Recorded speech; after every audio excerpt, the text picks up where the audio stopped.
Hey there, friend.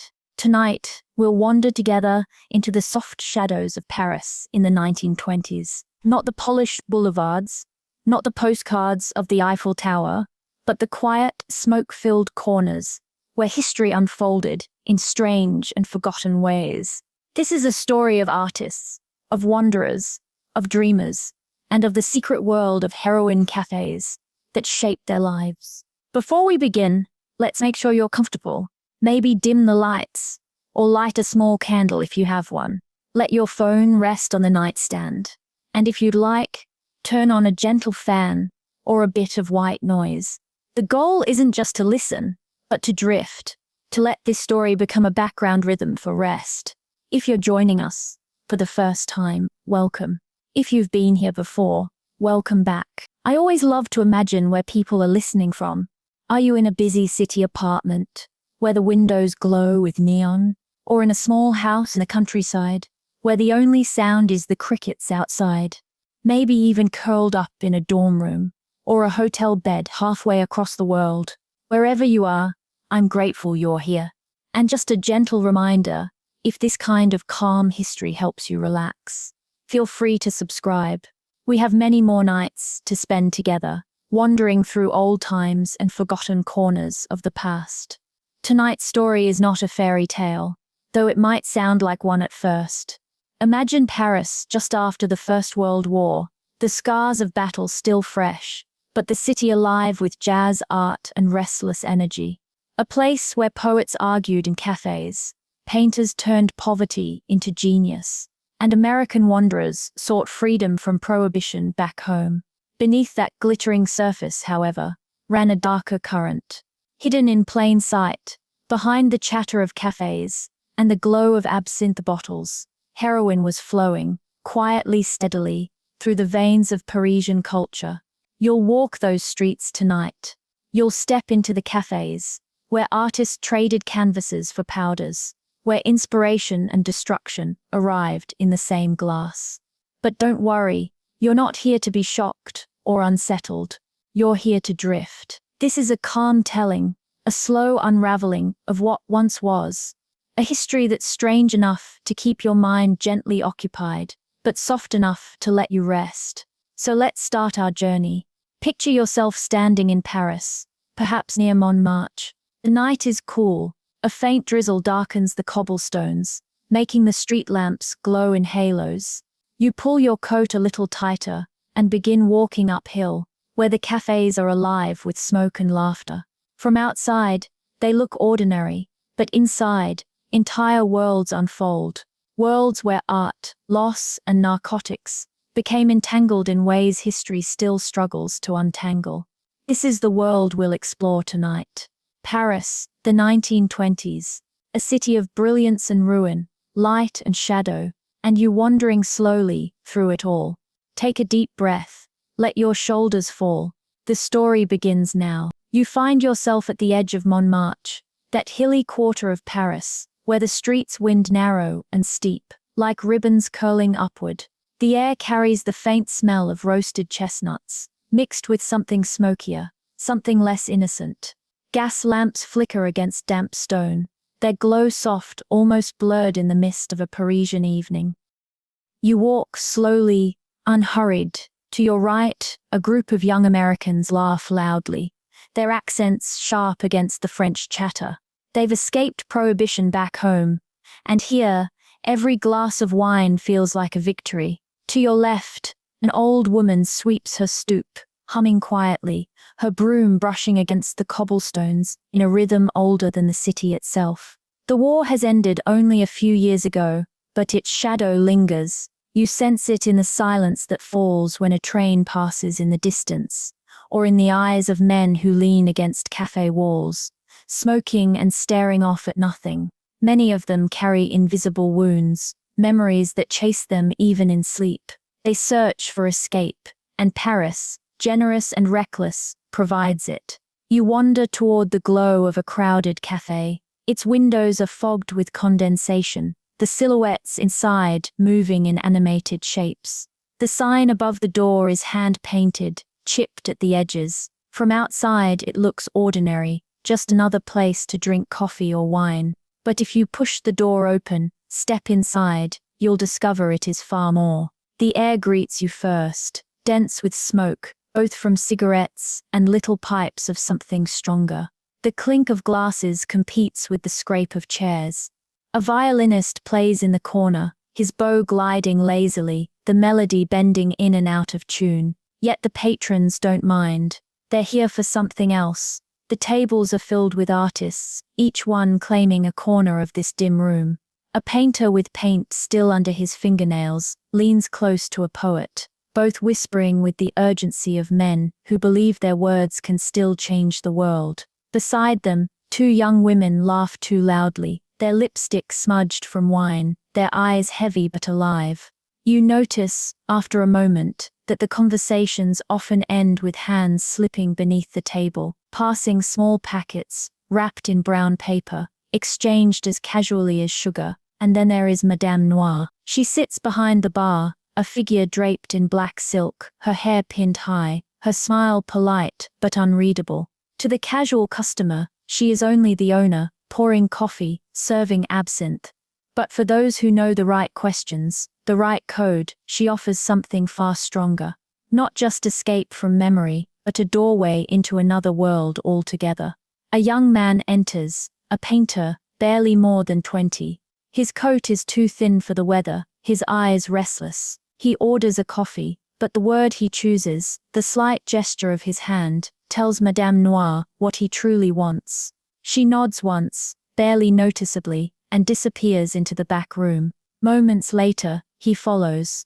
You sit quietly, unnoticed, and you realize this cafe is two places at once. For strangers, it is a lively gathering spot. But for insiders, it is something else entirely, a sanctuary, a trap, a marketplace of inspiration and ruin. Outside, the rain begins again, tapping against the glass in slow, steady rhythms.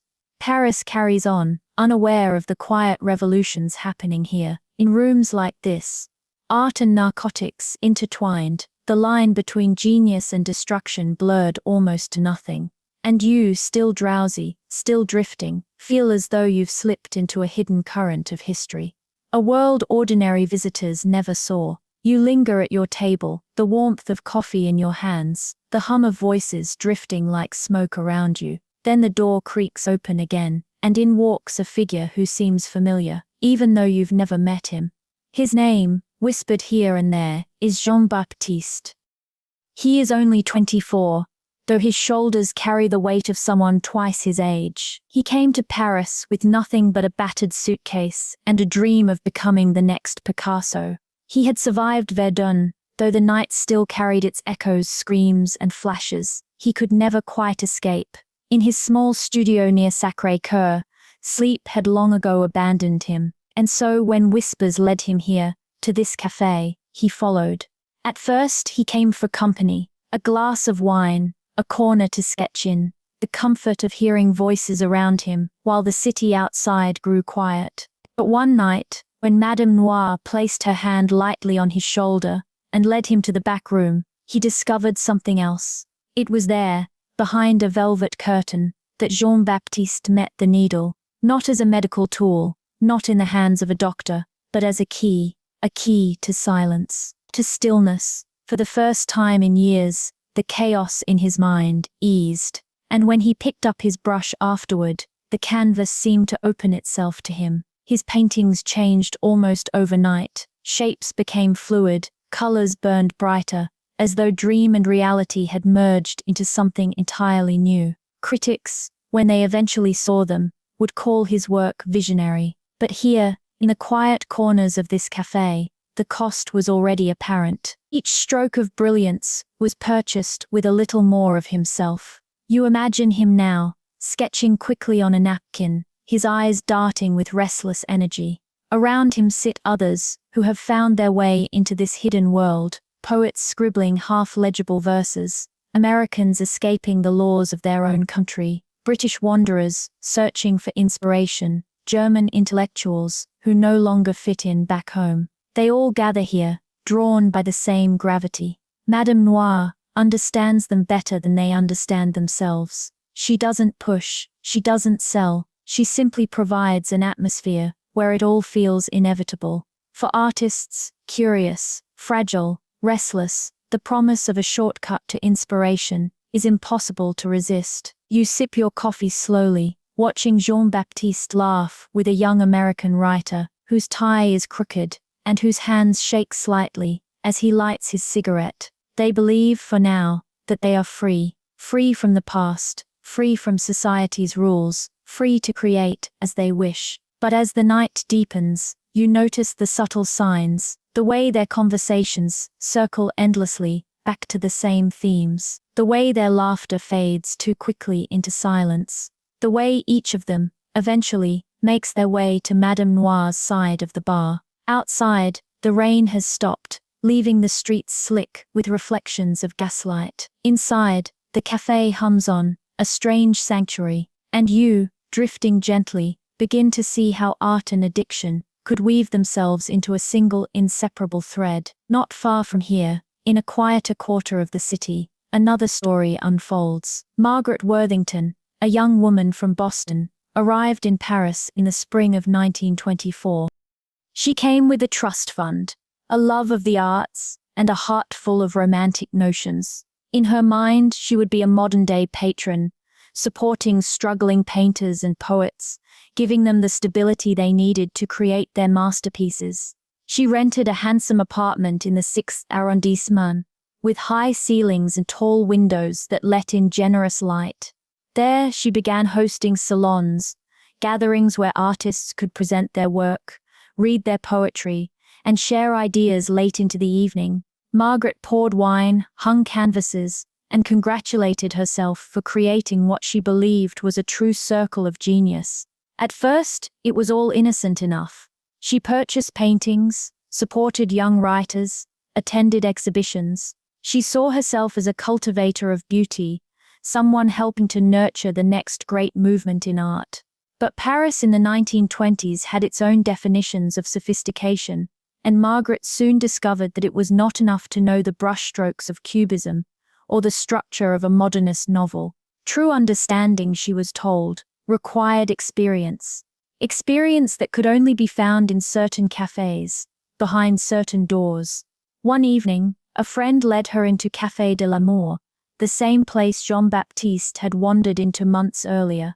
There, Margaret was shown a world where paintings were not just looked at, they were felt. Poems were not merely read, they were lived.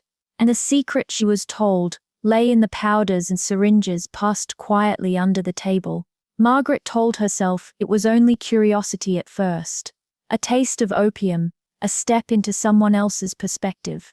She framed it as research, a way to understand the artists she supported more deeply. But soon curiosity became habit, and habit became dependence. Her apartment, once a bright salon of conversation, gradually changed. The gatherings grew hazier. Artists came not only to show their work, but to seek something else. Transactions were hidden behind purchases. A painting worth 50 francs sold for 500, the inflated price covering the cost of the little packets exchanged along with the canvas. Margaret told herself she was still a patron, still supporting art, but in truth she had become another node in a hidden network of distribution. The tragedy was quiet, almost invisible. Her money drained away steadily, her health declined, and the sparkle that had once made her soirees so inviting dimmed. Her salon, which began as a place of culture, had transformed into something more like a veil, a space where the appearance of refinement hid the reality of desperation. You imagine Margaret now, seated in her parlor on a faded velvet chair, gazing at a painting she purchased for far more than it was worth. To her it represents insight, connection, understanding. But to the artists and dealers who surround her, it is simply another transaction. And so, like Jean-Baptiste, Margaret is caught in the same current, drawn in, not by malice, but by longing. Longing for beauty, for meaning, for a sense of belonging in a city that offered both brilliance and ruin in equal measure. The night deepens. The city outside carries on, and within her apartment, another candle burns low, flickering against the painted faces that stare back from the walls. silent witnesses to her quiet descent. Back inside the smoky rooms of Paris, the café culture had developed its own quiet system, a language hidden in plain sight. To the casual visitor, these were just lively gatherings where poets argued and painters scribbled on napkins. But to those who knew, every order, every gesture, every word carried another meaning. A newcomer might ask for the special coffee and receive more than caffeine. That phrase meant opium. If someone leaned forward and asked for sugar, with extra sweetness, the request was for cocaine. And for heroin, the most coveted, the most dangerous, the code was subtler still. You simply asked if the painter's supplies were available today. The irony was heavy. In a room filled with brushes and canvases, the true supplies were powders that never touched the canvas directly, yet altered everything painted upon it. The rituals were not merely practical, they were part of the performance. Artists believed that participating in this coded dance marked them as authentic, as belonging to a secret society of visionaries who lived outside the dull world of convention. Sobriety, in this space, was seen not as strength, but as compromise. To be untouched by the powders and needles was, in their eyes, to sell out. You sit and watch as orders are placed with sly smiles. A poet taps twice on his cup before speaking the words. A painter makes a small gesture with his hand as if shading a canvas, and Madame Noir understands at once. She vanishes behind her curtain, returning minutes later with what appears to be a folded napkin or a small sketchbook, though both conceal far more than paper. There is no shouting, no hard bargaining, no danger on the surface. The entire system floats on the thin veil of art and café chatter. To any outsider, it would look like ordinary transactions between patrons and their host. But underneath, a market thrives, disguised as culture, wrapped in sophistication, and it works because everyone plays along. Artists, wealthy travelers, even some gallery owners, each person adds their part to the illusion. A painting sold at 10 times its worth is not questioned, because who is to say what value art holds? A packet slipped into a coat pocket is dismissed as a sketchbook, because who would dare to pry into an artist's secrets? This, more than anything, is what makes the cafes so untouchable. They hide behind poetry, painting, and performance. Every illicit act is shielded by something that looks, from the outside, like brilliance. The night drifts on, glasses clink, laughter rises, music drifts through smoke.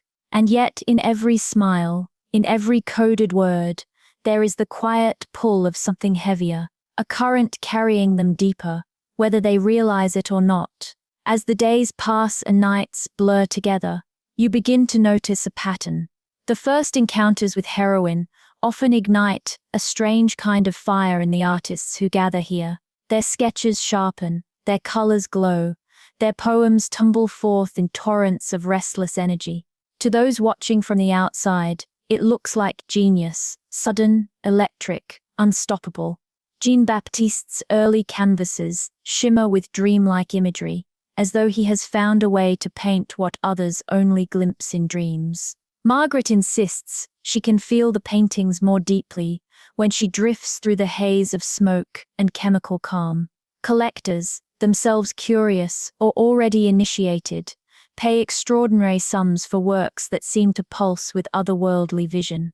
But brilliance is only the beginning. Over time, the energy changes. What once looked like innovation begins to repeat itself. Canvases start to mirror one another, the same half-formed visions reappearing again and again, like echoes of a dream, slowly slipping away. Poems circle endlessly around the same themes of ecstasy and despair. The spark that seemed limitless begins to dim, and yet the need for it only grows.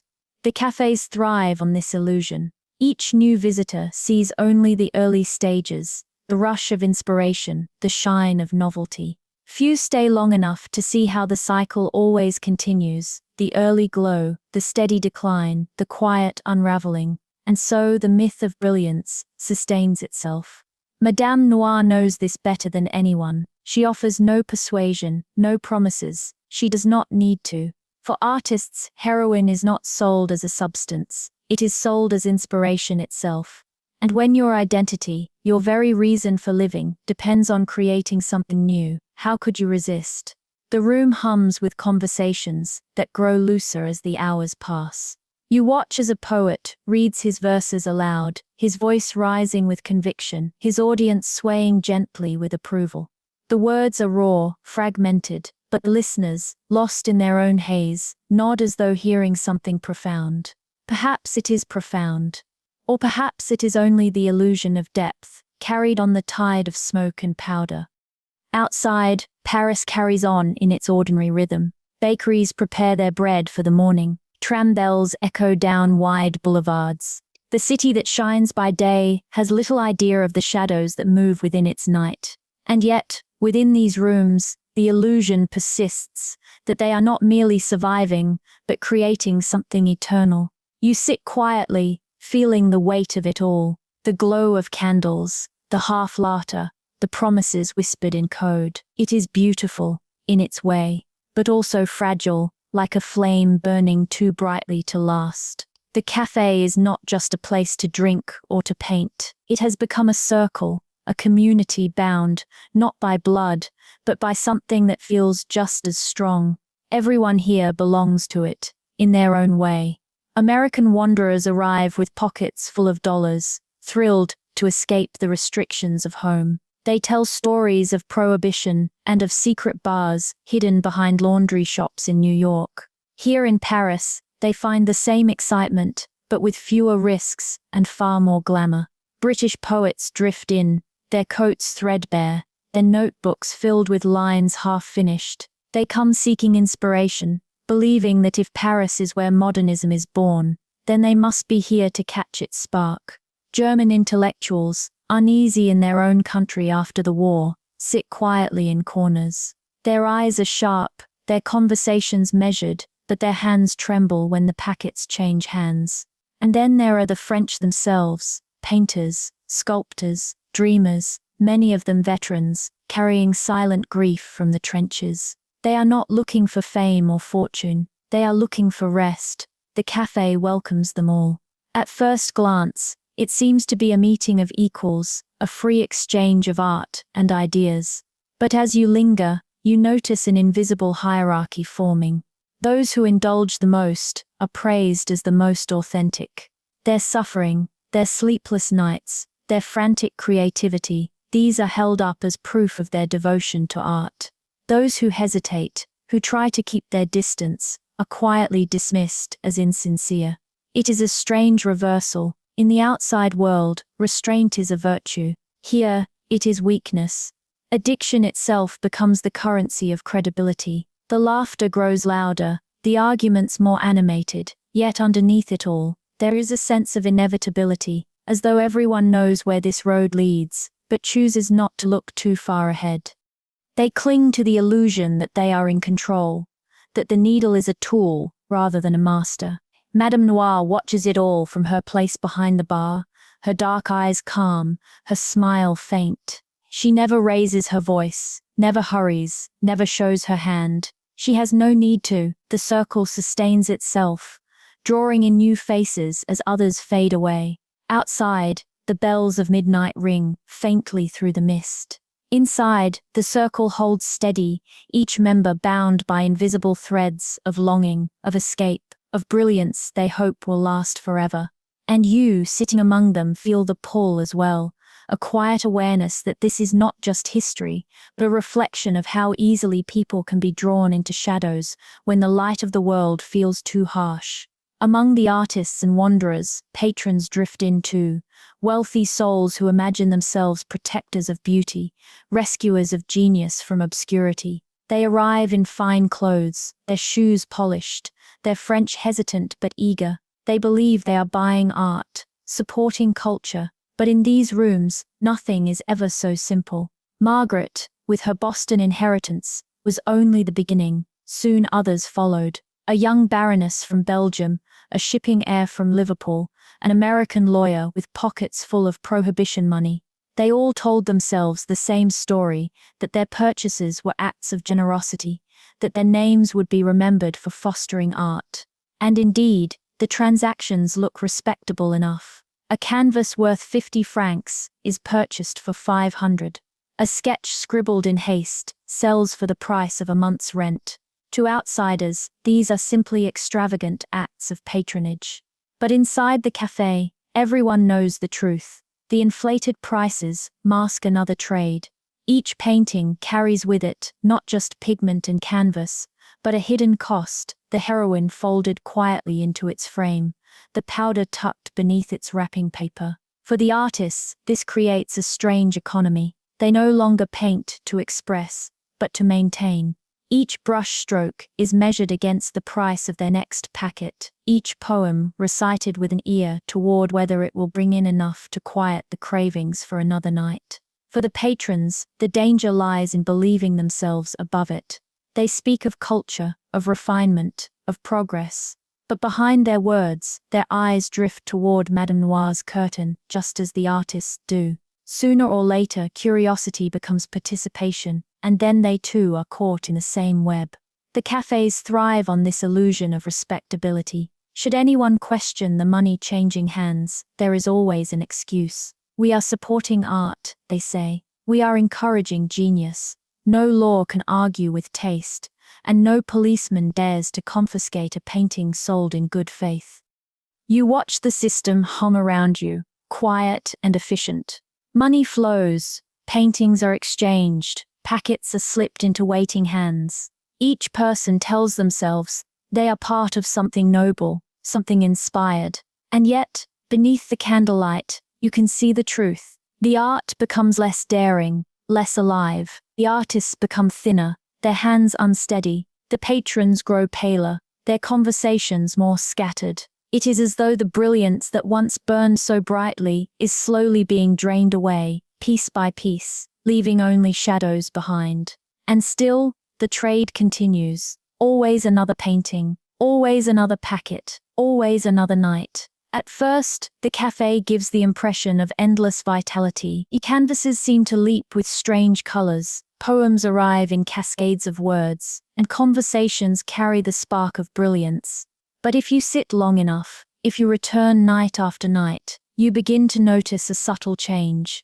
The same painter who once startled the room with his dreamlike visions now repeats himself. His brush returns to the same patterns, the same hazy figures, as though his imagination has narrowed rather than expanded. The poet who recited verses that shimmered with intensity now writes only fragments, lines that trail off into silence before reaching their end. The heroine, once believed to be a key to genius, has revealed itself as a lock. What seemed to unlock hidden doors at first now confines the artists to smaller and smaller rooms within themselves. Their work, once unpredictable, begins to follow a rhythm that feels mechanical, familiar. The brilliance becomes imitation of themselves, of their earlier sparks, of the illusions they once believed were endless. And yet, the circle of admirers continues to praise them. Patrons nod knowingly, assuring themselves they are witnessing new movements in art. Fellow addicts murmur in agreement, their perception blurred by the same haze that clouds the artist's mind. No one wants to admit that the glow is fading. Madame Noir understands this decline, though she never speaks of it. She has seen it too many times before. She knows that what keeps the circle turning is not true inspiration, but the memory of it. Each addict chases not the high of the present, but the echo of their first awakening, the night when the colors blazed brighter, the words poured like rivers. They spend the rest of their days chasing the shadow of that moment, never quite reaching it again. You watch as the cafe fills with this strange alchemy of decline, laughter that sounds hollow, canvases that feel repetitive, poems that circle endlessly around the same images. The brilliance remains just enough to fool the uninitiated. But for those who have seen behind the curtain, it is clear the art is being consumed at the same rate as the artist. Outside, Paris continues to glitter. Jazz bands play in Montparnasse, the cinemas flicker with new reels, and the streets are alive with restless youth. But here, in this hidden world, the decline is slow, almost invisible, masked by the rituals of art and conversation. The illusion persists, but you sense the weight of it, a brilliance that burns too quickly, leaving only ashes in its wake. Not every cafe stops at passing packets under tables. Some take it further, building entire worlds behind their curtains. One such place is a crumbling building near the Sorbonne, known among regulars as La Chaîne Fumée. From the outside, it looks harmless enough. Students debate philosophy on the ground floor. Tourists sip cheap wine and locals play cards at small wooden tables. But above, hidden behind a narrow staircase tucked behind a bookshelf, another reality unfolds. Upstairs is what the regulars call the laboratory. Here, an American expatriate named Robert Bobby Chen has made himself indispensable. Once a student of chemistry at Harvard, he came to Paris intending to study at the Sorbonne. But like so many others, his plans shifted with the pull of the cafes. Instead of pursuing academic research, Bobby turned his training toward a different purpose: refining heroin. In this dimly lit room, he works with the care of a scientist. Bottles and powders line the shelves, notes are kept in neat handwriting, and batches are tested with a precision that would not look out of place in a university laboratory. For Bobby, the work is not about chaos, but control. His customers are not desperate, street addicts, but artists and patrons who demand a reliable product. Neither too weak, nor too strong. Too weak, and the inspiration fails to arrive. Too strong, and the artist may never finish their canvas. From this hidden room, the cafe sustains itself. Packets flow downward, disguised in books, tucked into coat linings, slipped into the hands of those who know the code. And above the laboratory, on the third floor, the illusion is completed. There, the cafe keeps a gallery. Paintings hang on walls, where needles have left their marks. Sculptures stand in corners beside half-burned candles. Artists bring their work here, hoping to exchange a canvas for powder, or to sell a piece to one of the wealthy patrons who wander up the narrow staircase in search of something more than art. The transactions are simple. A painting is offered, admired, purchased at a price inflated, far beyond its value. In return, the artist receives not only money, but the means to continue, the powder that ensures the cycle repeats again tomorrow. You stand for a moment in this upper room, the air heavy with both turpentine and smoke. A sculptor named Elise works feverishly in one corner, her clay figures forming shapes that seem half human, half dream. Her hands tremble when she pauses, but as soon as she takes a breath from her pipe, they steady, and the clay bends to her will again. The patrons murmur that her work feels alive, haunted by grief and longing. They do not realize that they are buying more than art. They are buying her pain, her very body slowly shaped into the material of her sculptures. Below, Bobby stirs his mixtures. Above, artists trade canvases for escape.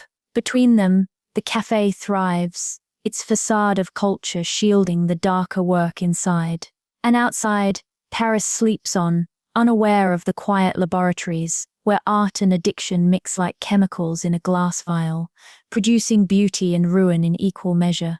On the upper floor of La Chaîne Fumée, where canvases hang beside cracked plaster walls and candles burn unevenly, you notice a woman working quietly in a corner.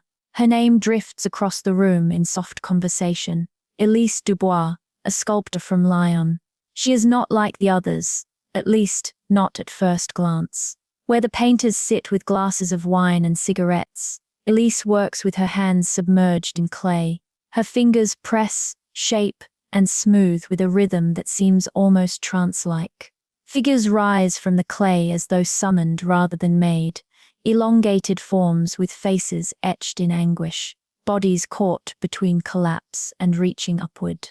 Elise carries her own war within her. Her fiancé never returned from the trenches, and the silence of that absence became unbearable. She came to Paris not for fame or fortune, but for forgetfulness. At first she found some comfort in the clamour of Montparnasse, the laughter and the chatter of others, who seemed equally lost. But one evening, when a fellow artist placed a pipe in her hand and told her it would quiet her grief, she discovered a new medium, heroin. Now she sculpts for hours at a stretch, her body still except for her hands, which work feverishly. Under the drug's spell, Her pieces take on shapes that defy categories. They capture emotions that have no name, sorrow without end, longing that cannot be satisfied, the hollow exhaustion of those who survive when others have not. Patrons find themselves transfixed, claiming they can feel the grief radiating from her work. They pay sums beyond reason for her statues,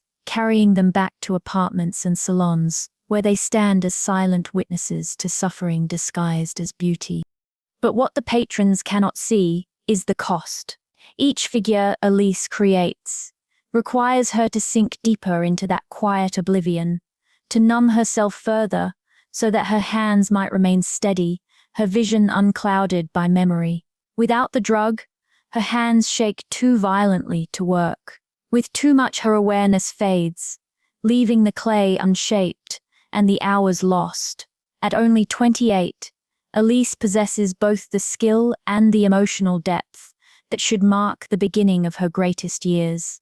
Yet she finds herself trapped in a cycle, each triumph requiring more of the very substance that ensures her next work will be harder to reach. Around her, the cafe moves as it always does. Laughter, glasses clinking, packets passed hand to hand. But Elise barely notices. She works until her arms ache, until her body trembles with both exertion and need. When she finally stops, the room seems to tilt around her, the candles flickering as though mocking her exhaustion. Patrons approach, praising her work, offering money, wine, even affection. She accepts their compliments with a faint smile, her eyes distant, her thoughts already drifting toward the next time she will need to inhale, the next moment of stillness the drug will grant her.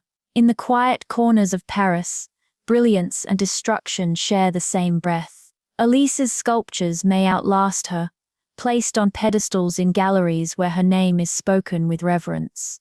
Yet those who admire them will never know that each figure was carved from her own suffering, shaped by hands that trembled not only with skill, but with dependence. And as you watch her press her fingers into the clay once more, you understand here, art is never simply art. It is survival, illusion, and sacrifice, bound together in fragile form. Down a narrower street, where the lamps seem to lean together in quiet conversation, there is another cafe with a softer light and a slower clock. Its sign wobbles gently in the night air. Le Rêve Perdu. Inside, the voices are lower, the chairs sturdier, and the rules, though unspoken, are gently enforced by a man in a tidy waistcoat with a fountain pen, always within reach. His name is Henry. He orders mineral water, not wine. He smiles, but rarely laughs. And though he has never lifted a brush in his life, he may be the most important man in the room. Henry used to work at a bank. His hands still carry the small, neat habits of that former life. The way he squares a stack of papers, the way he pats his pockets to confirm the pen is there, the way he nods once precisely when a number aligns with a name. He does not touch heroin, nor does he preach against it. He simply believes in balance sheets. In this, he is a calming presence, almost soothing, like a metronome ticking steadily beneath a raucous melody. Artists arrive with canvases under their arms, the paint still tacky in places, and hesitate near his table. Patrons arrive with leather wallets and carefully phrased intentions. Henry welcomes them all like parishioners. "Sit," he says gently. "Tell me what you need," not because he demands it, but because everyone feels better once Henry has written their names in his little book. What Henry manages is not exactly money, it is hope disguised as credit. He advances small sums against future sales. He arranges trades, one sculpture for 3 months of rent, one long poem for a ticket back to London, 2 canvases for a modest stipend, and the promise of better frames. He is not a dealer, not quite a patron, not quite a friend, but a bridge stretched across the gap between hunger and tomorrow. In Henry's company, the great mess of the cafes becomes legible. He knows who paints quickly but well, who needs time and quiet, who always pays back in a week, who will forget and who will try. He glances at a canvas, and with a kind of gentle mercy, sets a price that will neither insult the artist nor frighten the patron. He will not let anyone starve if he can help it, though he will not say this aloud. He calls it maintaining circulation. Money must move, roofs must hold, meals must appear, and somewhere in that tidy flow, powdered packets must be paid for, without ever appearing on a line item. If the police were to ask, which they rarely do, Henry would show them a ledger that is immaculate. Names, dates, sums, nothing illegal is written there. Nothing illegal ever is, and yet, you can feel it, the way the numbers hum with double meanings, the way a canvas sold for 10 times its value steadies a trembling hand for another week. Henry does not celebrate this fact. He only acknowledges it, the way a navigator notes the current that will carry the boat whether anyone believes in it or not. From your corner, you watch a procession, a painter with a canvas wrapped in brown paper, a woman with a small bronze figure that looks like a flame trapped mid-flicker, a patron with careful French, and a mouth that wants to say genius more often than it should. Henry mediates with a softness that never quite turns to sentiment. Perhaps a little less, he tells the patron. Perhaps a little more, he tells the artist. And somehow both leave satisfied. The way you feel after a well-made soup. Nothing dramatic, only enough, and warm. He keeps notes beyond money, too. Quiet observations. Who is sleeping? Who is not? Who needs a pair of shoes? Who should be told to rest? Now and then he refuses someone, and he does it with such kindness that they thank him. Not tonight, he says. Come back in 2 days. Bring me something new. He says it without judgment, but you hear what he means. You cannot sell the memory of a painting forever. You must paint again. In this, Henry is a guardian of a balance, more delicate than any ledger, a balance between making and unmaking, between the promise the cafes whisper and the debts they demand. He cannot stop the tide, and he does not try. He only builds small piers, places where a person may stand for a moment, breathe, and remember why they began. You notice that Jean-Baptiste has started to visit Henry's table, not often, but often enough. He unwraps a new canvas with a hesitant pride, and Henry tilts his head, considering. There, Henry says softly, tapping a corner with the blunt end of his pen. That is honest. He writes a figure on a slip of paper that is neither cruel nor indulgent. For a little while, the numbers and the nerves line up, and when Margaret comes, looking pale and apologetic, Henry does not mention the parties or the drifting evenings. He asks about her windows, are they draughty, and whether she needs a carpenter to repair the latch. He suggests a different framer who will charge less for better work. He makes a discreet arrangement so that a young painter will hang 2 small pieces in her salon, no pressure, no obligation. And then he hands her a receipt that reads transport and insurance, though everyone knows the package contains more comfort than canvas. By closing time, Les Rêves Perdus is almost peaceful. Chairs are turned onto tables, the floor smells faintly of soap, and Henry's pen makes a last, small scratch across the page. He slips the ledger into his jacket, buttons the middle button, and stands to leave. For a moment the room feels safer, because he was in it, like a lantern carried through fog. Outside, Paris exhales. Somewhere a violin plays the same tune it played yesterday. Above, a window bangs shut against a stubborn draft. And you understand that not every figure in this story is a temptress or a visionary. Some are keepers of ordinary order, smoothing the nap of a frayed world so that it will lie flat for one more night. Henry is not a hero, and he is not a villain.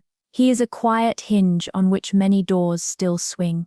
As you leave Henry's cafe, the air feels cooler, though the night is still young. Across the river, near a crooked alley, where the lamplight falters, another establishment waits. Its name shifts depending on who speaks of it, sometimes Le Noir, sometimes L'Atelier, but all agree it is less a cafe than a stage. Inside, the first floor looks ordinary enough. Tables crowded with cups, wine bottles, and sketch pads. Students hunched over debates about philosophy. Couples leaning close, whispering as though their words might vanish if spoken too loudly. But if you linger, you notice the staircase, narrow, creaking, half hidden behind a tapestry. It leads upward into another world altogether. The second floor is the gallery. Paintings hang too close together, their frames knocking against one another, like teeth in a restless dream. The walls are stained from candle smoke, and the air carries both turpentine and something sweeter, something heavier. Patrons climb the stairs, expecting to see art, but what they find feels closer to ritual. A young woman stands before a canvas, her eyes wide, her hand trembling slightly as she points to the colors swirling across it. She insists the painting moves when you stare long enough, that the faces hidden in its shadows speak truths no sober mind could hear. Around her, others nod in agreement, though whether they see the same visions or only wish to is impossible to say. On another wall, a series of small sketches are displayed, the paper crumpled, the lines hurried. They sell for more than a month's wages, not because of their merit, but because the buyer receives a small packet tucked discreetly behind the frame. The sketches are little more than signatures, currency disguised as creation. The gallery is both marketplace and sanctuary. Artists bring work not to share, but to trade. Patrons climb the stairs, not to admire, but to acquire. Every painting is more than pigment. It is a contract, an exchange, a tether between the buyer and the seller. You watch as Elise's sculptures are carried up the staircase, her fragile figures placed carefully on wobbly tables. Patrons circle them as though circling prey. They murmur about the rawness, the honesty, the sense of pain etched into clay. They do not realize that the pain is not only metaphor, but real, pressed into every inch by hands that tremble when the pipe grows empty. In this dim gallery, art is no longer separate from survival. It is the very currency of the night. Canvases buy shelter, sketches buy companionship, sculptures buy silence. And in return, packets pass quietly between hands, as necessary to the artist as bread, as inevitable as sleep. The candles burn low, the smoke thickens, and in this hidden gallery, beauty and decay stand side by side, each impossible without the other. In one of the noisier cafés, a figure sits apart from the crowd, his back straight, his gaze restless, his name whispered with a mix of admiration and unease, is Jonathan Hayes, an American by birth, wealthy by inheritance. He has come to Paris not to find peace, but to court danger. Jonathan has no interest in writing the great American novel, in the way professors back home might imagine it. For him, stories are not drawn from books or lectures, but from peril itself. He believes he must walk to the edge of ruin to write anything worth reading. And the cafés, with their coded orders and hidden rooms, offer precisely the kind of stage he desires. While others hesitate at the threshold, Jonathan rushes forward. He volunteers to try combinations of powders, most avoid, grinning as his companions shake their heads in disbelief. He drinks until dawn, then writes furiously through the morning, his words tumbling across the page with a precision that seems impossible for someone who sleeps so little. His stories capture the texture of the cafés with brutal honesty, the laughter that rings too loudly, the trembling hands that cannot quite hold a brush, the faces alight with both brilliance and despair.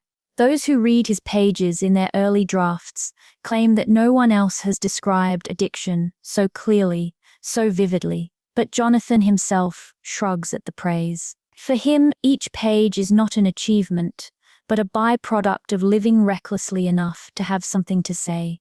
It is not only the drugs that tempt him. He flirts with danger in every form. He involves himself in the disputes between rival cafés, carrying messages, brokering trades, even lending money when tensions threaten to spill into violence. He smuggles packets across arrondissements, slipping them into the bindings of books or beneath the linings of his coats. His companions watch with both admiration and fear, uncertain whether they are in the company of a genius or a man racing toward disaster. At times, Jonathan's defiance seems exhilarating. He writes like one possessed, filling notebooks with fragments of dialogue, overheard in smoky rooms, sketches of patrons who will never know they've been immortalized, descriptions of highs and lows with a clarity that chills. But the cost grows heavier. His eyes sink deeper into their sockets. His laugh, once loud, turns hollow. His pages, though still brilliant, begin to shake with the same instability that now marks his steps. You picture him now at his corner table, a half-finished glass of wine beside him, a stack of papers spread across the wood. His pen scratches quickly, furiously, as if the words might slip away if he pauses too long. Around him, the cafe hums with its usual life, but Jonathan is already elsewhere, chasing the next thrill, the next fragment of truth to carve into his story. And you know, watching him, that for Jonathan Hayes, the line between witness and participant has already blurred beyond recognition. He is both chronicler and casualty, recording the very fire that consumes him. Paris does not stop when the cafes close. The city wakes as it always does, no matter how wild the night before. Bakers begin their work in the early dark, sliding loaves into ovens whose heat has never truly gone out. The smell of bread drifts through the streets, mingling with the damp chill that rises from the Seine. For those who spent the night in the hidden rooms, morning comes like an intruder. Jean-Baptiste stumbles into the grey light with his sketchbook under his arm, his eyes bloodshot but determined. He believes that if he can just capture the lingering visions before they fade, the night will not have been wasted. He sits on a bench near Montmartre, shivering, sketching figures that twist and blur on the page. Passers-by glance at him with curiosity, some with pity, but no one lingers long. Margaret's morning is quieter. Her apartment feels like a stage after the curtain has fallen. The candles burn to stubs, the glasses still half full on the tables. She walks barefoot across the wooden floor, gathering shawls left behind, folding programs no one read, straightening canvases that were admired and then forgotten. She tells herself she is maintaining her salon, but it feels more like tidying up after a storm. Her reflection in the mirror startles her, eyes heavy, cheeks pale. She powders her face and practices a smile, convincing herself she is still the gracious hostess she intended to be. Elise cannot bear the daylight. She draws the curtains against the morning sun and curls on her narrow bed, her clay-stained hands clasped tightly together. She feels the ache in her arms, the hollow in her chest, the restlessness that grows sharper with each hour. She tells herself she will sleep, but her mind races. Finally, when she can bear it no longer, she rises and begins to sculpt again, even as her body trembles. For Elise, there is no separation between her art and her dependence. Both demand her hands, both leave her exhausted, both promise something they cannot fully give. Even Jonathan, who has spent the night writing, eventually faces the morning. He reads over his pages with a detached smile, as though they were written by someone else. The words are good, he knows this. Yet he feels no triumph, only a gnawing hunger for the next night, the next risk, the next chance to push himself further. He balls up the weakest pages and tosses them toward the fireplace, where they smolder with the last embers of the night before, and all around them, Paris continues on. Children hurry to school with books under their arms. Tram bells ring in steady rhythm. Shopkeepers raise their shutters, yawning as they sweep the dust from their thresholds. To them, the city is ordinary, reliable, familiar. The wildness of the night belongs to another world entirely, one they may have heard of in whispers, but never truly seen. For those caught in the current of the cafes, mornings arrive not as fresh beginnings, but as reminders that brilliance fades, that debts remain, that bodies weaken. The heroine that promised clarity leaves behind only fog. The city's rhythm presses on, indifferent, leaving them to stumble forward, always chasing the night that has just slipped away. Behind the haze of the cafes and the brilliance of the artists, there lies a quieter machinery, one that few speak of, openly, but everyone relies upon. The heroin that flows so easily into glasses, pipes, and veins, does not appear by magic. It travels through Paris on hidden routes, carried by hands, both ordinary and unexpected.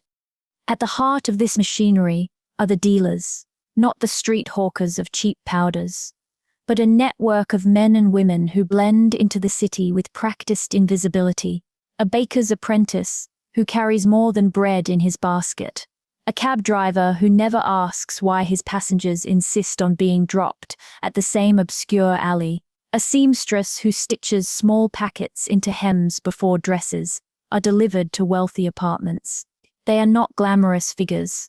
Most of them are poor, living on the margins, grateful for the extra francs that pass quietly into their palms. For them, the work is not about art or vision or brilliance. It is about survival. Yet without them, the entire world of the cafes would collapse within days. Some operate from small apartments along the Seine, where the curtains are always drawn, and the floorboards creak beneath the weight of hidden boxes. Others work from the back rooms of bars, their tables covered not in glasses, but in scales and paper folds. They speak in murmurs, they count quickly, and they know better than to look their clients in the eyes. At the top of this web sit figures like Madame Noir, who rarely handle the packets themselves, but orchestrate the flow with quiet authority.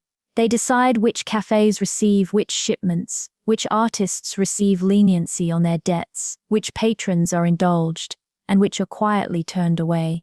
To outsiders, these women and men are merely hosts, pouring wine and curating art. To those within the circle, they are the unseen anchors, the reason the current never stops. Even the police know of them. Whispers drift through precincts, and reports are filed away in dusty drawers. But Paris in the 1920s is a city stretched thin, police consumed with thefts, protests, and the ordinary crimes of a restless capital.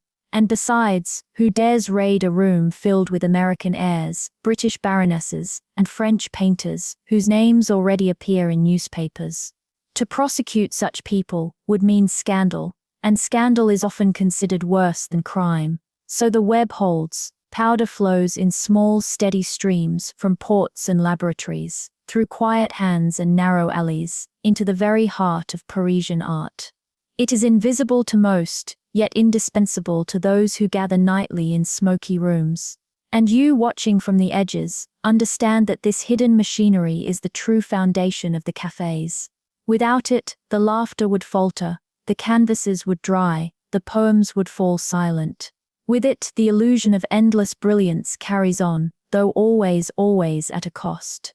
Paris has never been a city without secrets, and the authorities know more than they admit. Police inspectors pass the cafes on their evening patrols, noting the smoke that lingers too thickly, the laughter that lasts too late, the faces too pale for simple drink. They know, of course they know. But knowledge and action are not the same. The city after the war is restless, strained and fragile. Strikes erupt in factories, protests spill into the streets. Veterans demand pensions that the government struggles to pay. Against this backdrop, the cafes are seen as a lesser problem, an indulgence of artists, foreigners, and wealthy wanderers. Better, perhaps, to let them exhaust themselves in smoke and powders than to have them stirring real disorder in the streets. Bribes help too. A handful of francs passed discreetly, a painting donated to an official's cousin, a quiet promise that an inspector's son might receive lessons from a celebrated painter. These gestures blur the line between corruption and courtesy. Everyone saves face, and no scandal rises to disturb the surface. Now and then, a raid is staged. Uniformed men burst into a cafe, overturning tables, scattering glasses, demanding papers. A few packets are seized, a few patrons marched outside to wagging tongues. But the raids are for show. By the following evening, the cafe reopens, its windows glowing as though nothing happened. Those arrested are fined lightly, released swiftly, their reputations bruised but their habits unchanged. There is also the matter of who frequents these places. Among the smoky rooms are names already printed in newspapers, painters with exhibitions at the Salon, poets who publish in little magazines, foreign novelists with contracts back home. To drag such figures through the courts would be to invite scandal not only for them but for Paris itself, which prides itself on being the center of art and freedom.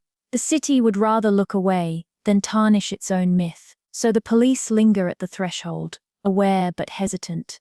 They take note of addresses, of names whispered in reports, but little more. Some officers even stop in for a coffee, greeted warmly, seated near the door, offered just enough to keep them comfortable without ever seeing too much. And thus the circle remains unbroken. The cafes continue, the powders flow, the artists create and decline in turn.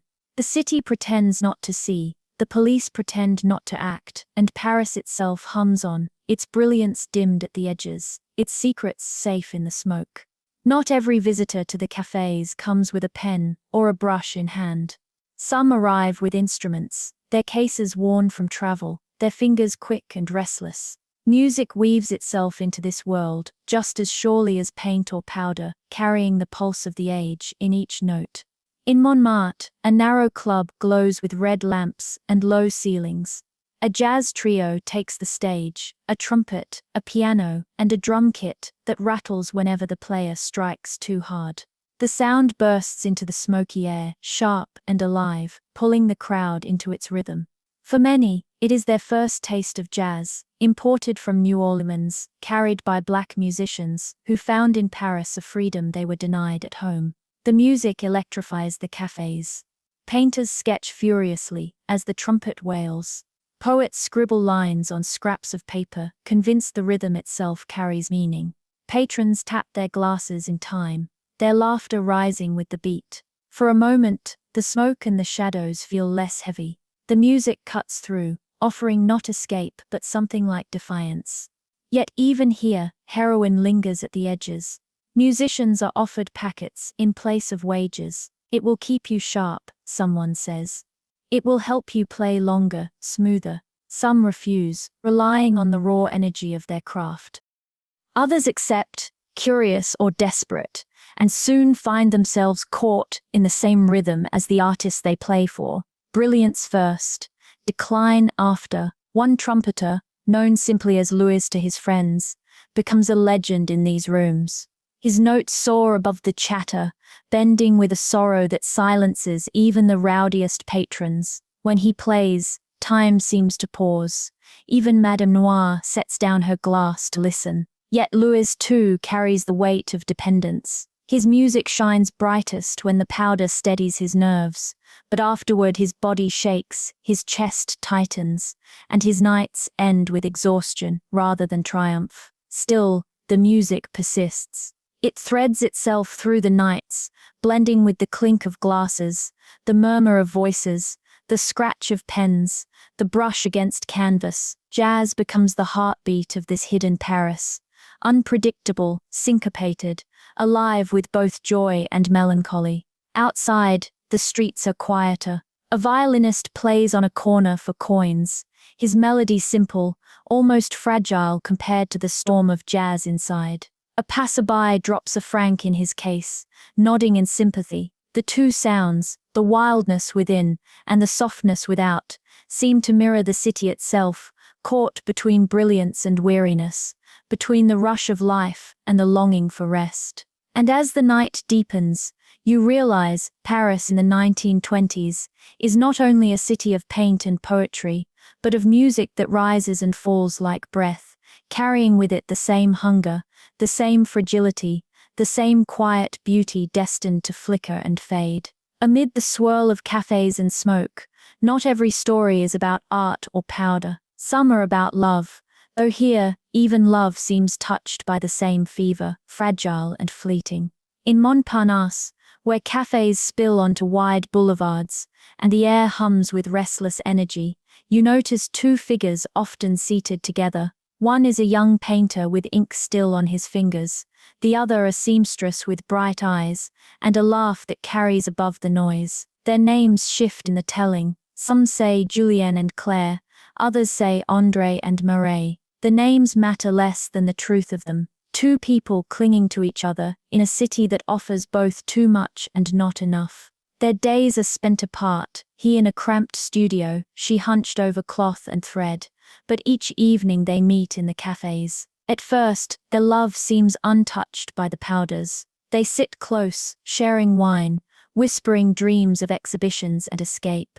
They promise each other that their love will remain separate, stronger than the haze that surrounds them. But the cafes have their own gravity. Julien insists that a little heroine steadies his hand, sharpens his vision. Claire watches, uneasy, but when he presses the packet into her palm one night, only to understand me better, he says, she yields. Soon they share not just kisses but needles, the intimacy of the ritual binding them as tightly as any vow. At first it feels like devotion. They sink together into the haze, believing that to share everything is proof of their love. Their passion grows fierce, their nights wild, their mornings tender in their exhaustion. But the powder begins to write its own story. Julien grows restless when Claire uses without him. Claire grows anxious when Julien disappears for hours to paint alone. Their love, once a refuge, becomes another battlefield of longing and suspicion.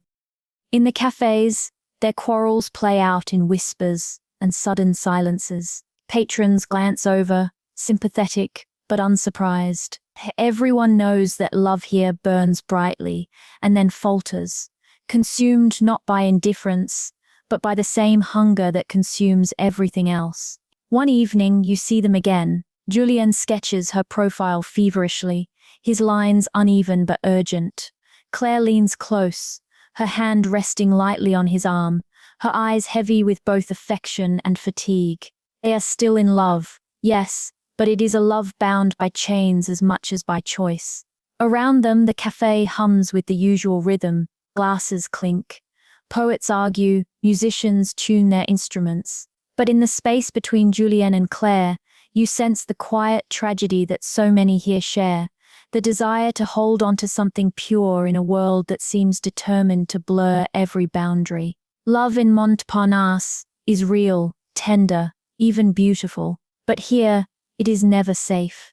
Paris in the 1920s is a city of arrivals. Ships dock at Le Havre, trains pull into the Gare Saint-Lazare, and strangers spill into the boulevards, carrying trunks, letters of introduction, and dreams of remaking themselves. Many of them are exiles, not always by law, but by spirit. They have left homes where they felt stifled, misunderstood or unwanted. Among them are Russians fleeing revolution, their accents heavy, their coats still cut in the old style. They gather in cafes with samovars, steaming on side tables, telling stories of palaces lost and winters endured. Some of them paint icons that no one buys. Others take to playing violins in the metro, their melodies threaded with sorrow. And some, inevitably, drift into the same circles of smoke and powder, trading memories of Moscow for the oblivion Paris so readily supplies. There are Armenians too, survivors of horrors too fresh to speak aloud. They sell carpets in narrow shops, carve wood in dim workshops, and in the evenings slip quietly into the cafes. They are not here to chase brilliance, but to dull grief, to let the smoke soften what memory will not release. Their presence is quieter, less flamboyant, but no less essential to the fabric of the city. Then come the Americans, writers, painters, heiresses, who claim the title of expatriate rather than exile, though in truth, many of them are running just as fiercely. They flee prohibition, puritanism, and the weight of expectations back home. In Paris they rename themselves, reinvent themselves, declare themselves artists, whether or not they have yet written a word or painted a canvas. The cafes welcome them, for they arrive with money and curiosity, both of which are always in demand. For each of these groups, Paris offers the same gift, anonymity. No one asks too many questions about where you came from, or why you left. The city is too busy to pry. It allows each exile to dissolve into its rhythm, to find in its cafes a surrogate home. The accents blend into the chatter, the faces merge into the smoke, until what remains is less a collection of individuals, and more a restless chorus. But anonymity carries its own danger. When no one knows you fully, no one can stop you from slipping further into the haze. Families left behind cannot intervene. Old friends cannot remind you who you were before. In Paris you can disappear in plain sight, your decline masked by the city's endless noise. And so the exiles become both witnesses and participants in the Heroin Cafés.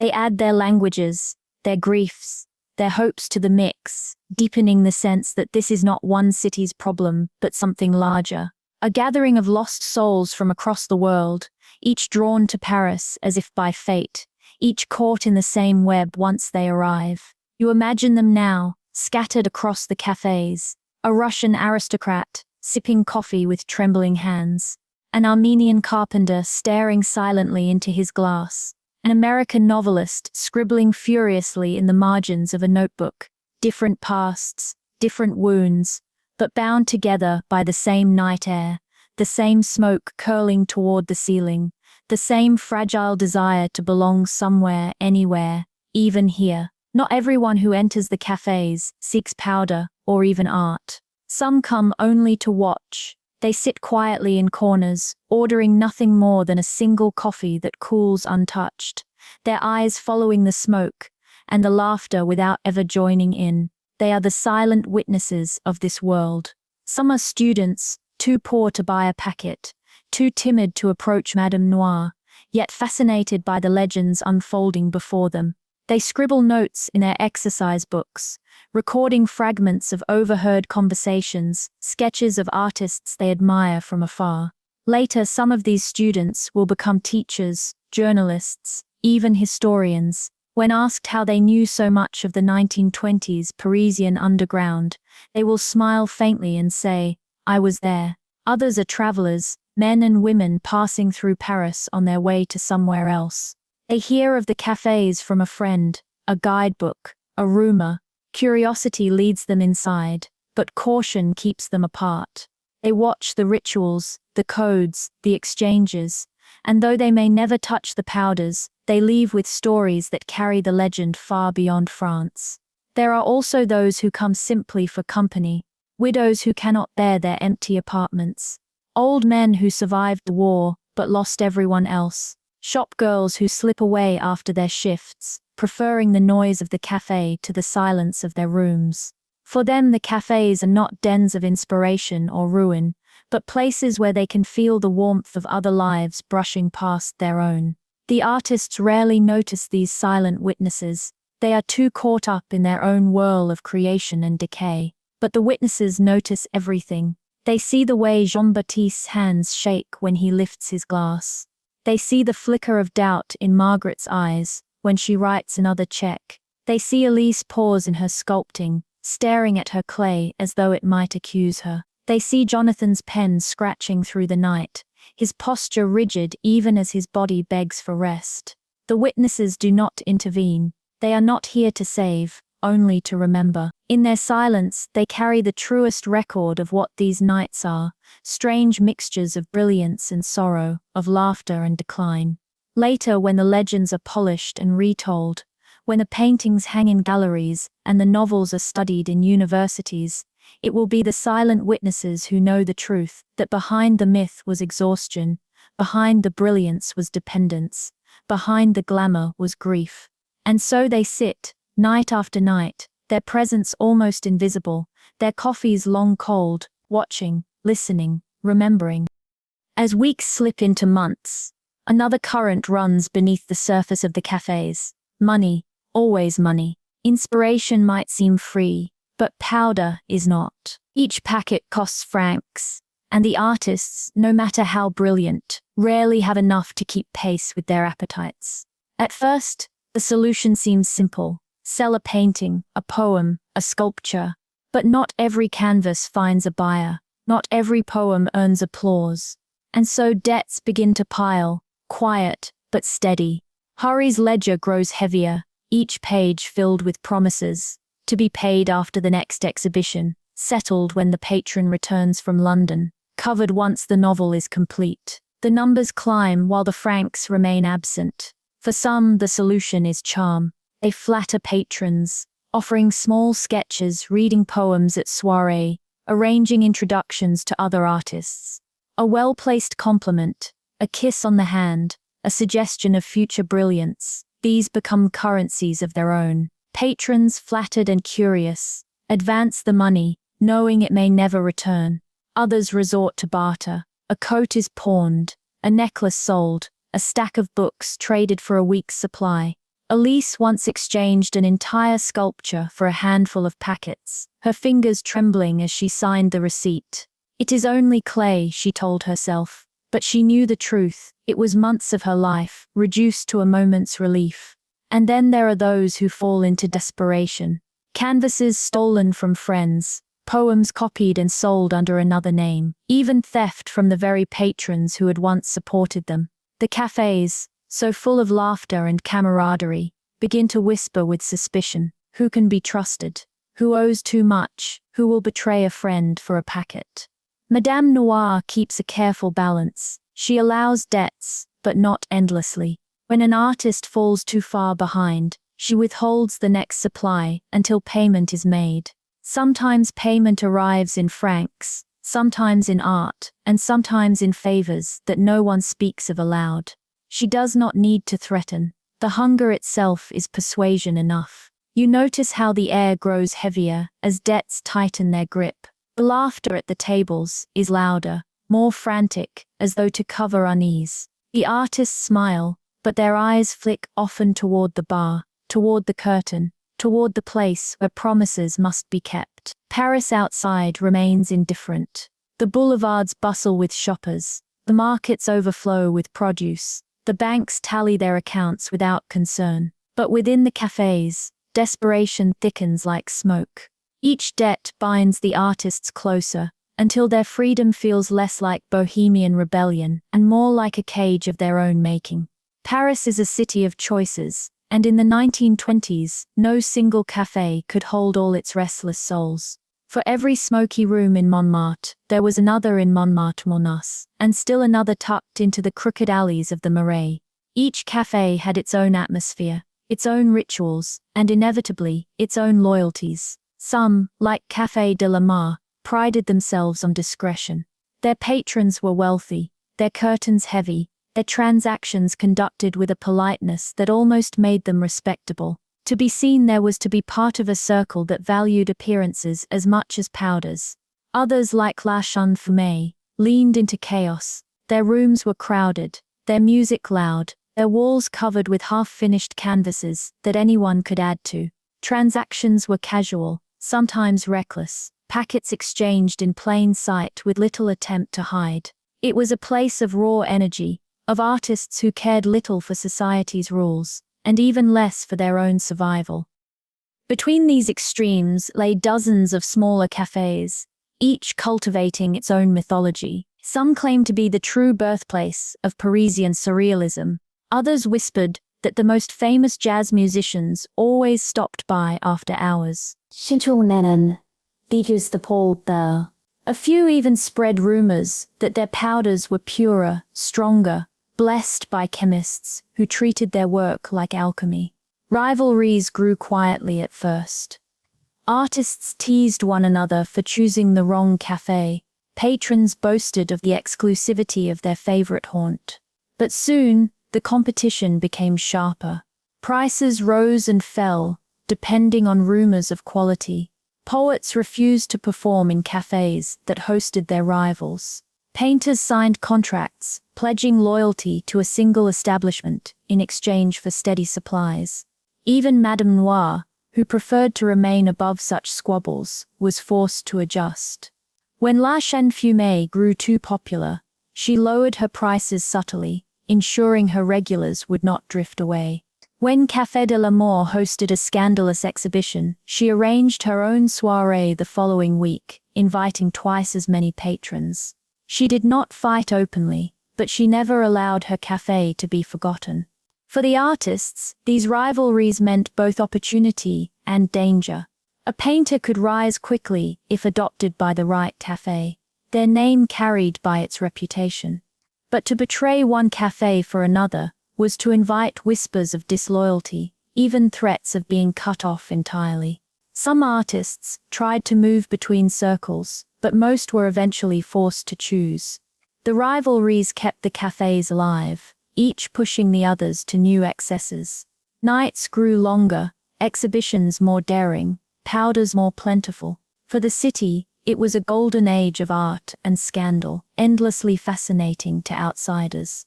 For those within, it was a contest where the prize was fleeting brilliance, and the cost, too often, was themselves. With rivalries sharpening and debts mounting, suspicion crept into the cafés like a draught through a broken window. Whispers spread that not everyone who lifted a glass or sketched in a notebook was there for art, or even for escape. Some were there to listen, to remember, to report. The police, though often reluctant to act, still wanted eyes inside these smoky rooms. And so informants were sent, sometimes plainclothes officers, sometimes desperate men or women, whose own debts had bought their silence. They blended as best they could, ordering wine, feigning interest in poetry, nodding at paintings they did not understand. Their true business lay in watching who disappeared behind the curtain, who paid too much for a canvas, who lingered too long at Madame Noir's side. The cafés knew, of course. Everyone suspected someone. A stranger who asked too many questions. A patron who never touched a glass. A student who wrote down every detail in his notebook. Sometimes suspicions were right, sometimes not. But the unease lingered, and with it came a new kind of performance. Artists became careful with their codes, careful with their words. A packet was slipped not in a hand, but beneath a folded newspaper. A canvas traded only after both parties laughed loudly enough to disguise the exchange. Patrons insisted their purchases were for nephews studying art, while Madame Noir perfected the art of saying nothing at all, her smile as steady as her silence. Now and then, an informant was unmasked. A poet would stand suddenly, shouting accusations, the room erupting into chaos.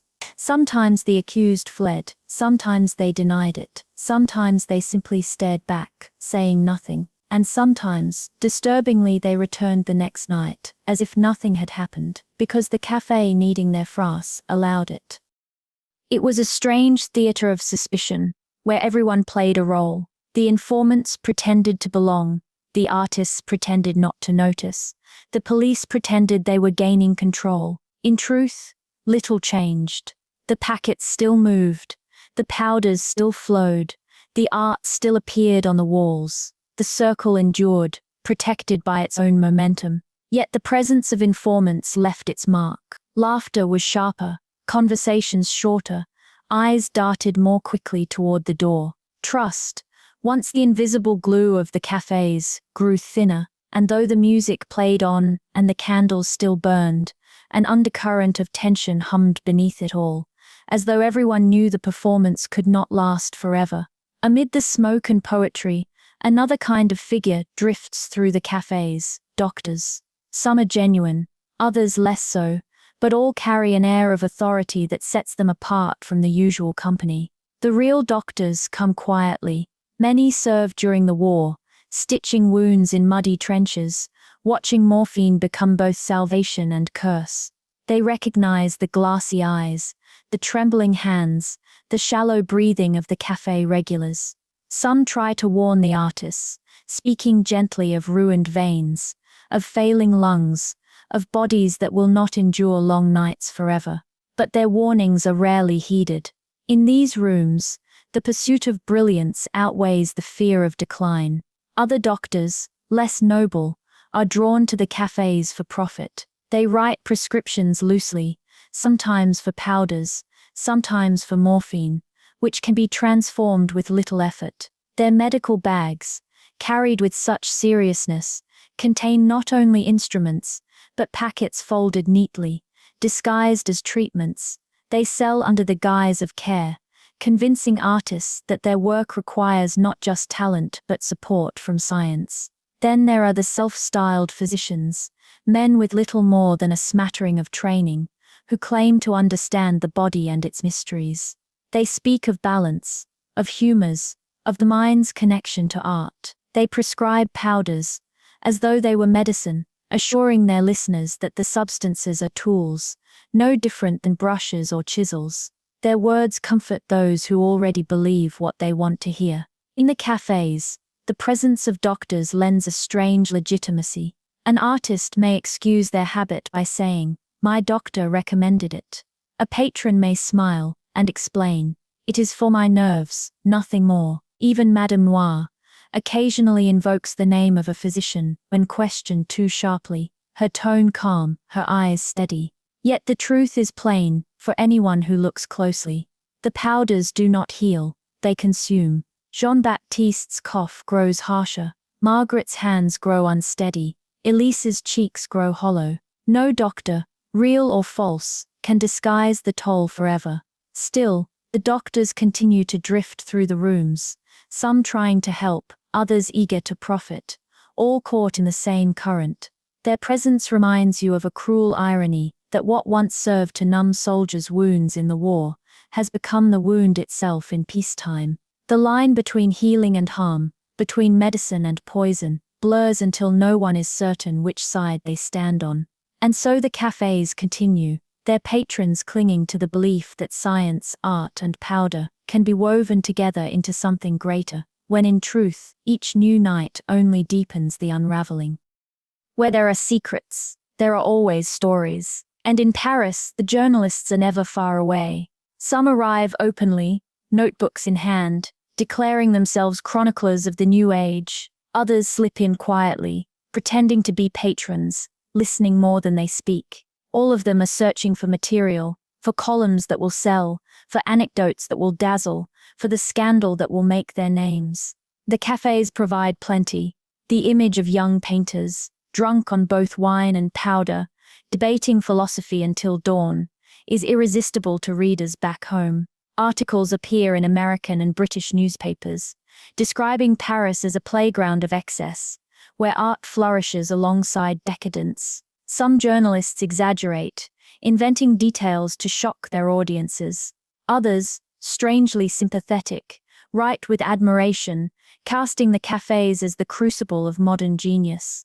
Within Paris itself, the press is divided. Certain papers, aligned with moral reformers, demand crackdowns, warning of a heroin plague spreading from Montmartre to respectable neighborhoods.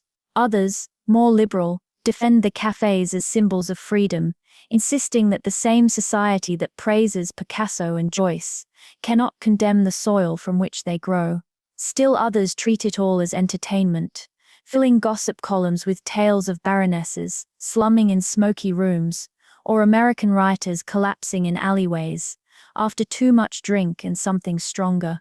The artists themselves have complicated feelings toward the journalists.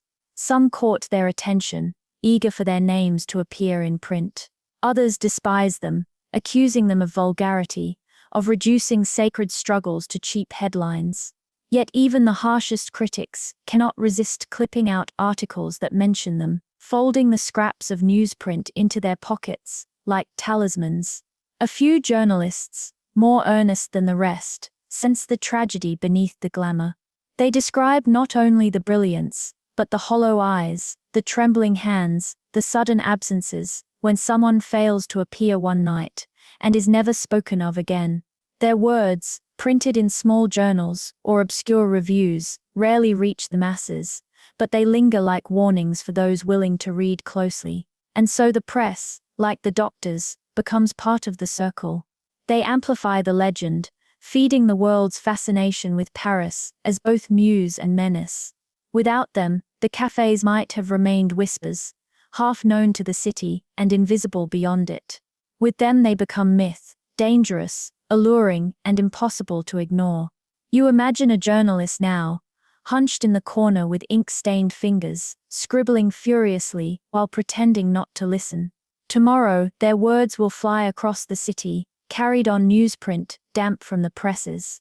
Some will laugh, some will shake their heads, some will book a ticket to Paris out of sheer curiosity, and thus the cycle continues. Art, powder, story, myth, each feeding the other, each ensuring that the cafes will not be forgotten. To the outside world, the patrons of the Heroin Cafés wear elegance like armor. They arrive in tailored coats, silk dresses, gloves that button at the wrist. Their carriages and automobiles line the boulevards, signaling to neighbors that they are respectable, cultured, untouchable. But inside the smoky rooms, those masks slip. The patrons drink too much, laugh too loudly, press too close to the artists they claim to admire. They speak of culture, of refinement, but their eyes betray something else, a hunger as raw as any trench veteran or starving poet. They come not only to support art, but to indulge their own cravings, whether for powder, for company, or for a taste of rebellion. Many tell themselves stories to soften the truth. A baroness insists her purchases are charitable acts, lifting a young painter from poverty. An American lawyer claims his nights here are anthropological, a study of the modern soul. A shipping heir argues that his patronage is an investment, that the canvases he buys will one day be worth fortunes. Each excuse shields them from the realization that they are no different from the artists they pity, caught in the same current, only with deeper pockets. Their masquerade extends beyond the cafes. In daylight, they host soirées in gleaming apartments, showing off their new acquisitions. They invite critics and friends, pouring champagne and boasting of their connections to authentic genius. The paintings on their walls, the sculptures on their mantels, are not merely decorations. They are proof that they have tasted something raw, something real. Few guests realize that some of those purchases were bundled with powders, the art itself secondary to the true transaction. The masquerade works for a time. Neighbors admire their collections. Newspapers mention their generosity. Artists praise their names in dedications. But the strain grows. The baroness begins to look thin, her laughter brittle. The American lawyer grows careless, leaving packets in his desk drawer where his clerk finds them. The shipping heir spends more on powders than on his own fleet, until creditors whisper of collapse. Madame Noir understands these patrons well. She flatters them, indulges them, but never trusts them. They are the lifeblood of her business, but also its most dangerous weak point. A ruined artist is a tragedy, but a ruined patron can bring scandal, lawsuits, even police who can no longer look away. And so the masquerade continues. The patrons maintain their masks in public, the cafes maintain their masks in private, and everyone pretends not to see the cracks forming. Beneath the silks and champagne lies the same truth that binds the whole circle: dependence, fragile and consuming, hidden beneath the thin veneer of brilliance. The city beyond admires their elegance, never suspecting how much of it is held together by powder, by illusion, by the desperate hope that no one will pull away the mask. In the cafes, people drift in and out like tides. A familiar face may appear nightly for weeks, then vanish without explanation. At first, no one asks questions. Absences are common. An artist might be traveling, a patron might be ill, a writer might retreat to finish a manuscript. But as days turn into weeks, the silence begins to feel heavier. Jean-Baptiste once remarked, half joking, that the cafes were like ships. Passengers boarded, sailed for a time, and then disappeared into fog. Everyone laughed, but the truth lingered. Behind each disappearance was a story, though most were never told. Sometimes the vanishings were simple. A young American painter returned home when her family demanded it. Her inheritance threatened if she stayed. A Russian aristocrat was called back by obligations he could not refuse. A baroness slipped quietly into a clinic outside the city, where her name could be kept out of newspapers. But others ended more harshly. A poet collapsed one night in the back room of a cafe, carried out swiftly by friends who whispered promises to keep his name unsullied. His notebooks disappeared with him, their fragments scattered, his memory preserved only in anecdotes. A sculptor failed to appear at her usual table, and weeks later, rumors spread of a body pulled from the Seine. Patrons shook their heads, muttered about tragedy, and ordered another round. The cafes themselves did not dwell on such losses. To linger too long on absence was to risk breaking the spell. Instead, new faces filled the empty chairs, new voices joined the chorus, and the rhythm continued. The vanished became part of the mythology, spoken of in passing, remembered in fragments, woven into the legend of Parisian nights. Yet the absences leave marks. Jean-Baptiste grows quieter each time a friend fails to return, his laughter less frequent. Margaret avoids speaking of those who once filled her salon, as though mentioning them might summon her own turn. Elise works with greater frenzy, as though to leave behind something solid before she too is gone. Even Jonathan, reckless as ever, sometimes pauses mid-sentence, his gaze distant, as though calculating how much time he has left before the current pulls him under. Paris outside notices little. The boulevards are as bright as ever, the theatres full, the newspapers preoccupied with politics and sport. But in the smoky rooms of Montmartre and Montparnasse, every vanished face is a quiet reminder. The circle has no permanence. Each night may be the last, and brilliance, no matter how fierce, burns quickly when fed by powder. For every artist lost in the haze of the cafés, there is a family somewhere beyond Paris, waiting for letters that arrive less and less often. Parents in provincial towns, proud at first of their child's courage in seeking the life of an artist, begin to worry when the letters grow shorter, when the handwriting becomes unsteady, when requests for money appear more frequently. Some make the journey to Paris themselves. A father stands in the doorway of a café, his hat in his hands, bewildered by the smoke and laughter. He searches the crowded tables for a familiar face, only to find his son pale, thin, unrecognizable. Their reunion is strained, affection mingled with shame, pride entangled with disappointment. The father pleads, the son promises, and yet the next night finds him back in the same room. Mothers write careful letters, urging rest, reminding their children of home, of responsibilities, of love. Their words are folded into pockets, read in moments of guilt, then forgotten when the next packet is passed across the table. Brothers and sisters send money, small sums scraped together, unaware that the francs vanish in hours, traded for powders that keep the circle spinning. There are families who give up, their names spoken with bitterness in the cafés. They do not understand me. An artist insists, convincing themselves that rejection is proof of authenticity. Others cling stubbornly to hope, sending parcels of food, paying overdue rent, visiting each summer in the belief that this time their loved one will return with them. Some families are wealthy enough to disguise the truth. They arrange quiet treatments in clinics, pay debts discreetly, use their influence to soften police inquiries. Their children drift back into society, paler, quieter, but still respectable. For them, Paris becomes a scandal buried in family memory, spoken of only in whispers, but most are not so fortunate. For them, Paris swallows their children whole. A painter is remembered only by the sketches he sent home in the first months. A poet leaves behind only one thin booklet, its dedication to his mother, both tender and tragic. A daughter's letters stop entirely, and no explanation ever arrives. Families sit at kitchen tables hundreds of miles away, wondering if they should hope, or mourn, or both. The cafés rarely speak of these families. To do so would break the spell of independence, the illusion that artists belong to no one but themselves. And yet, beneath the laughter and the bravado, many carry the weight of those distant lives. The parents who wait, the siblings who worry, the children who will one day read the truth in history's footnotes. In this way, the families of the café artists become silent participants in the story, absent in body, but ever present in longing, their love stretched thin across borders and boundaries, never quite able to pull their loved ones back from the edge. One evening, in a dim café where the candles flicker, as though reluctant to burn, a new painting is unveiled.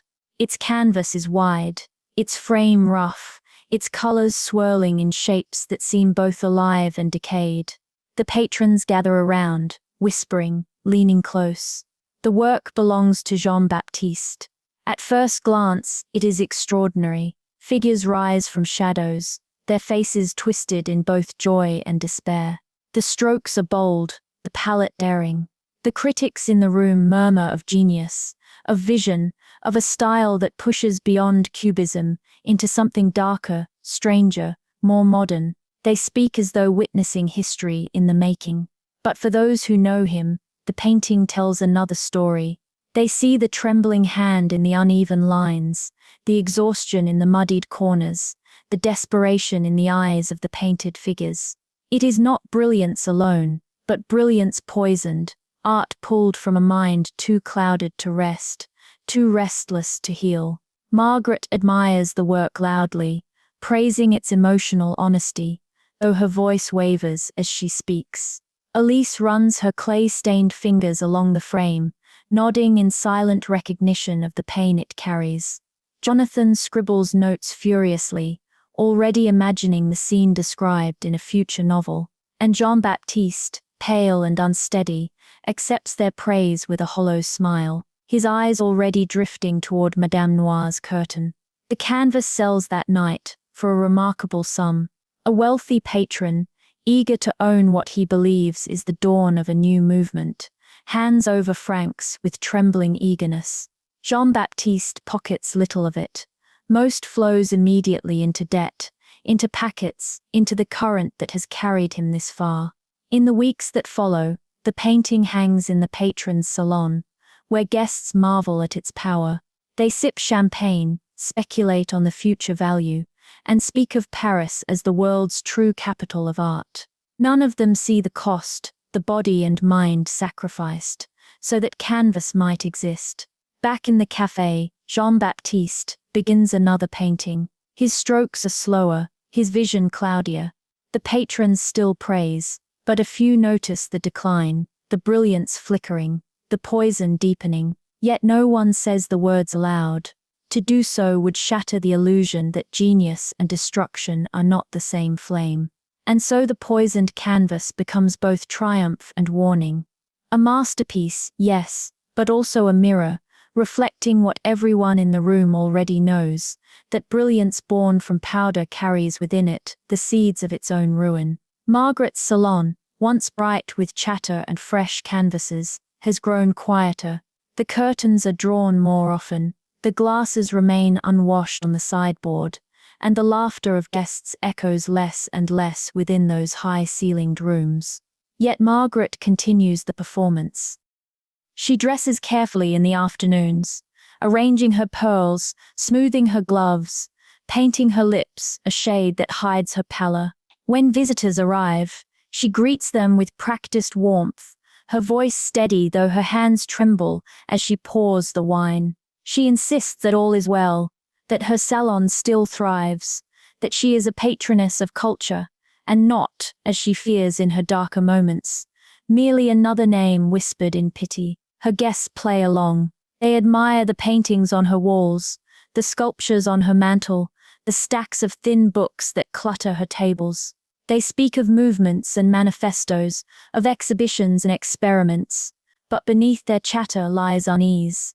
They see the shadows under Margaret's eyes, the way her laugh fades too quickly, the way her gaze drifts toward the sideboard drawer where she keeps her private packets.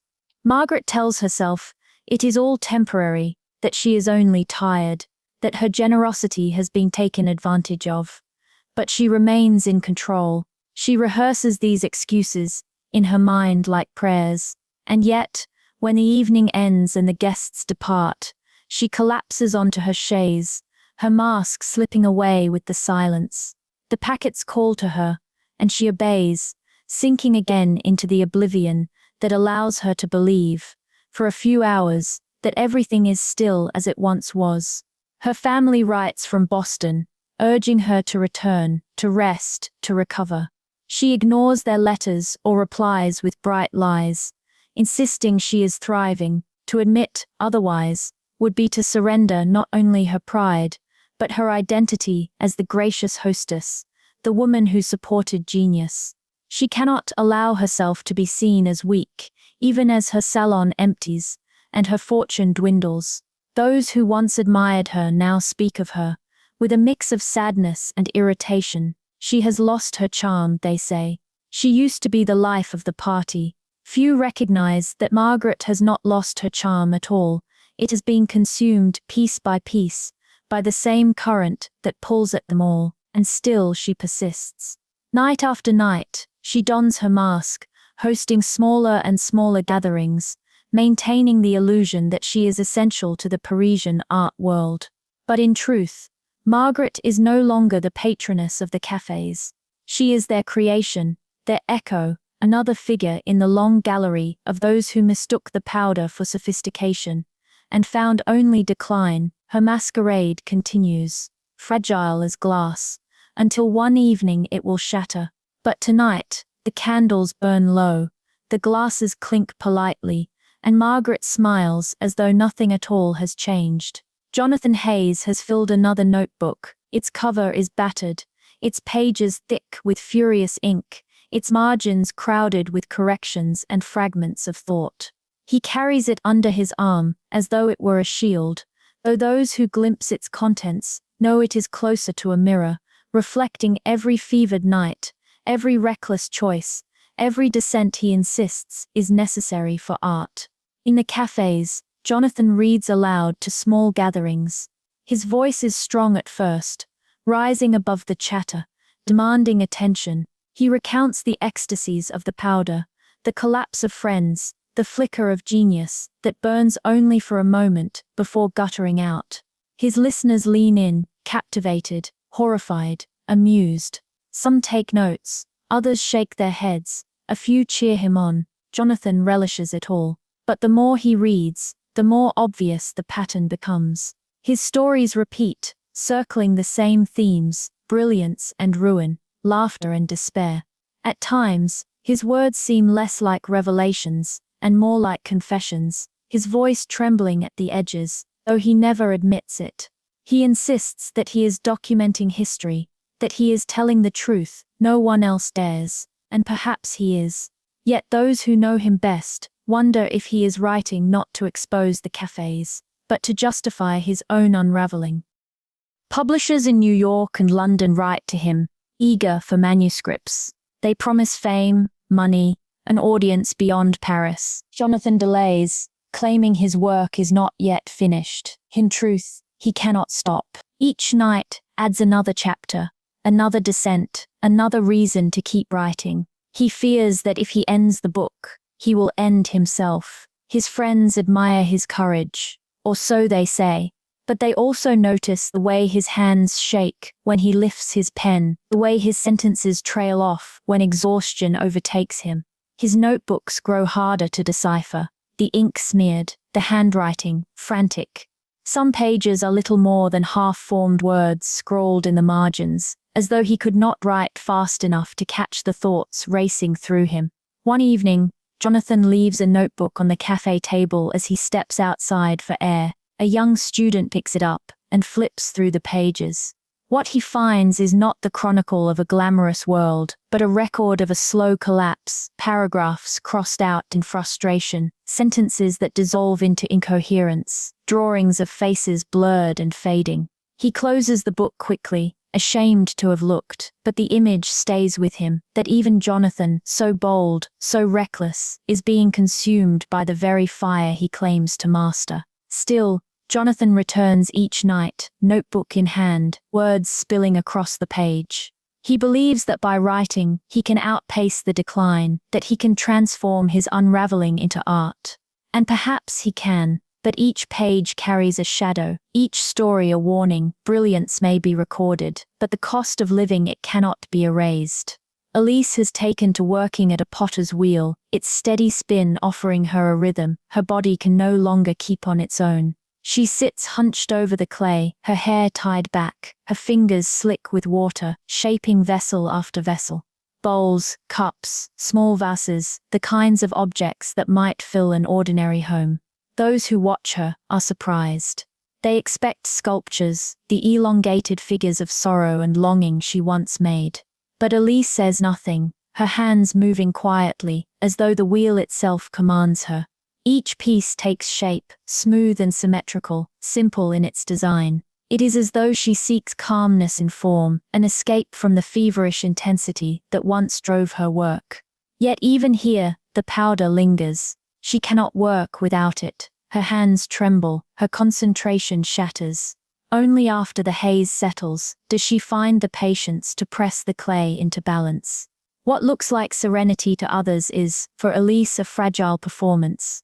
Patrons still buy her pieces. Some claim they are profound in their simplicity, a modern rejection of ornament. Others whisper that she has lost her edge, that the brilliance of her early work has softened into repetition. Elise herself does not argue either way. She only shapes and shapes, her wheel spinning endlessly, the clay sliding between her palms until another vessel is born. At night, when the wheel stops and the silence of her room closes in, Elise feels the weight of her choice. She knows she could return to the figures, to the bold sculptures that drew such praise. But she also knows what they cost her: nights of frenzy, days of exhaustion, the endless need to steady her hands with powder. The wheel, at least, gives her something manageable, something she can repeat without breaking. The cafes still call to her. She visits sometimes, placing her small vessels on a table where they look strangely plain beside the wild canvases and erratic poems. Yet they sell all the same, exchanged for francs or for the packets that keep her steady. The patrons smile indulgently, calling her work minimalist, modern, pure. Elise only nods, her eyes heavy, her thoughts already drifting toward the next piece of clay. In her quiet, repetitive labor, there is both dignity and sorrow. Each vessel is useful, lasting, solid, but behind their smooth surfaces lies the truth that Elise, once a sculptor of visions, now holds herself together, only through the steady spin of the wheel, the powder that steadies her hands, and the fragile hope that routine might protect her from the collapse she feels pressing closer each day. Paris thrives on gossip as much as on art. The cafes with their smoke and secrets provide endless fuel for whispered stories that travel faster than newspapers. What begins as a murmur at one table becomes a headline in another arrondissement, and by the week's end, half the city seems to know. The scandals are varied. A baroness is discovered fainting in her carriage, her maid whispering about powders hidden in the lining of her gowns. A young poet collapses on stage during a reading, his verses ending in silence as the audience stares in stunned quiet. A gallery owner is caught with ledgers that show not only sales of paintings, but distributions of heroin, masked as shipping costs. For the artists, scandal is both danger and allure. Some fear exposure, knowing that a single article could ruin them, driving away patrons or families who still send money from afar. Others embrace the attention, convinced that notoriety proves their authenticity. Better infamous than invisible, Jonathan mutters, scribbling down yet another version of a tale already retold a dozen times. Margaret dreads scandal most of all. Her salon has already lost much of its sheen, and the rumors swirling around her name tighten like a noose. She hosts gatherings with forced cheer, insisting on her refinement, but her guests notice the wine stains on the carpet, the unpaid servants, the trembling of her hands. Her greatest fear is that her family in Boston will read of her in some Parisian paper, her name printed alongside words like vice and ruin. Elise, for her part, has little left to lose. When whispers spread that her sculptures are traded as much for powder as for francs, she shrugs. All art is trade, she says softly, pressing her hands into another lump of clay. Her indifference only deepens the fascination, and patrons who once dismissed her now seek her out, eager to own a piece touched by scandal. The city feeds on these stories. Journalists embellish them, critics debate them, ordinary Parisians repeat them with a mix of horror and delight. The cafes themselves, though threatened, also benefit. Each scandal draws more curious visitors, more wide-eyed newcomers, eager to see the rooms where such things happen. Scandal, in its strange way, becomes part of the business model. And so the cycle continues. Each revelation is met with shock, with laughter, with condemnation, and then with another night of smoke, music, and quiet exchanges behind curtains. Paris loves scandal, but it loves forgetting just as much. By the time the next story arrives, the old one is already fading, leaving only another layer of myth over the cafe's shadowed walls. The cafes, with their laughter and smoke, often disguise the toll they take. But beneath the surface, bodies begin to falter. What once seemed like eccentricity or exhaustion slowly reveals itself as something deeper, more relentless. Jean-Baptiste coughs through the nights, his chest tight, his breath short. He insists it is only the winter air, the dampness of Paris. But his friends notice the way he leans more heavily on his chair, the way his paintbrush trembles in his grip. Still he paints, because to stop would mean facing the silence. Margaret, once radiant in pearls and silk, finds herself staring too long into mirrors she barely recognizes. Her eyes are sunken, her cheekbones sharp. Powder hides the worst of it, but only for an evening. Servants whisper that their mistress faints more often, that her hands shake when she pours wine. Yet she continues her masquerade, welcoming guests with smiles that crack at the edges. Elise suffers in her own way. Her hands, once strong and sure, ache constantly. The clay dries her skin, the powders thin her body. She works until her arms can no longer lift, then collapses beside her wheel, her breath shallow, her body trembling. Still she insists she must keep working, because without work there is only the craving, and without the craving answered, there is nothing at all. Even Jonathan, who always seemed untouchable in his recklessness, begins to stumble. His pen scratches unevenly, his sentences trail into incoherence. He laughs too loudly, too long, as though trying to convince himself that decline is only another adventure. But those who look closely see the truth. His brilliance burns shorter each night, his body carrying less and less of him forward. Around them, the cafes continue to buzz. Music plays, glasses clink. Newcomers arrive with wide eyes and restless ambition. The failing bodies of the old guard are noticed, but not dwelled upon. In this world, decline is not a warning, but a spectacle, part of the mythology. He is suffering for his art, someone says of Jean-Baptiste, as though that makes his cough noble. She is a true muse, another says of Margaret, ignoring the faint line of powder along her wrist. But you, watching quietly, see more clearly. You see the brilliance dimming, the bodies weakening, the slow, inevitable unraveling that no praise or patronage can prevent. The cafes may dress it in glamour, may call it genius, may turn it into myth, but underneath, it is simple, ordinary, human frailty. And it is spreading, one body at a time, through the smoky rooms of Paris. Money was always scarce in the cafes, but now the shortage grows sharper. The post-war boom that once filled pockets with francs is fading, and the cost of powder only rises. What was once an indulgence has become a necessity, and necessities are always paid for, even if nothing is left for food, rent, or warmth. Jean-Baptiste pawns his easel one desperate week, promising himself he will buy it back when his next canvas sells. He paints on scraps of paper, in the meantime, his colors muted, his frustration mounting. When he finally retrieves the easel, it feels less like victory than reproof. Margaret sells jewelry, first discreetly, then more openly. A bracelet here, a necklace there, each one with a family story attached, each one reduced to francs that vanish within days. She tells herself she is sacrificing luxuries for culture, but the empty cases in her bureau tell another story. Elise begins trading her small vessels directly for packets, bypassing francs altogether. A bowl for one evening's steadiness, a vase for two. The barter is humiliating, yet she accepts it, knowing she cannot keep her wheel turning otherwise. Her studio, once filled with art, begins to look more like a shop, stripped bare. Jonathan is perhaps the boldest in his desperation. He borrows freely, promising repayment from the great novel he insists is nearly finished. He flatters patrons, convinces them they are part of his masterpiece by funding his nights. Some believe him, handing over francs with eager vanity. Others, wiser or more weary, turn him away, leaving him pacing in frustration, his pen scratching furiously, as though words alone might pay his debts. In the cafes, the empty pockets show in subtler ways. Coats grow thinner, meals skipped more often, shoes patched instead of replaced. The laughter remains loud, but the hunger beneath it sharpens.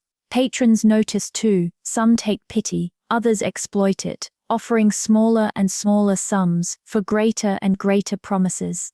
Madame Noir does not allow debts to run endlessly. She is patient, but not indulgent. Those who cannot pay in francs, pay in art. Those who cannot pay in art, pay in favors, whispered agreements carried out in silence. Few refuse, hunger leaves little room for pride. And so the cafes, once painted as havens of brilliance and excess, reveal another truth. They are also places of want, where beauty is bartered for survival, where genius is traded like currency, where even the most radiant patrons are never far from empty pockets themselves. Paris outside shines on, its markets overflowing, its boulevards crowded with shoppers. But inside these smoky rooms, the truth is simpler, harsher. Art may inspire, powder may numb, but hunger always returns, and every pocket, no matter how deep, eventually runs out.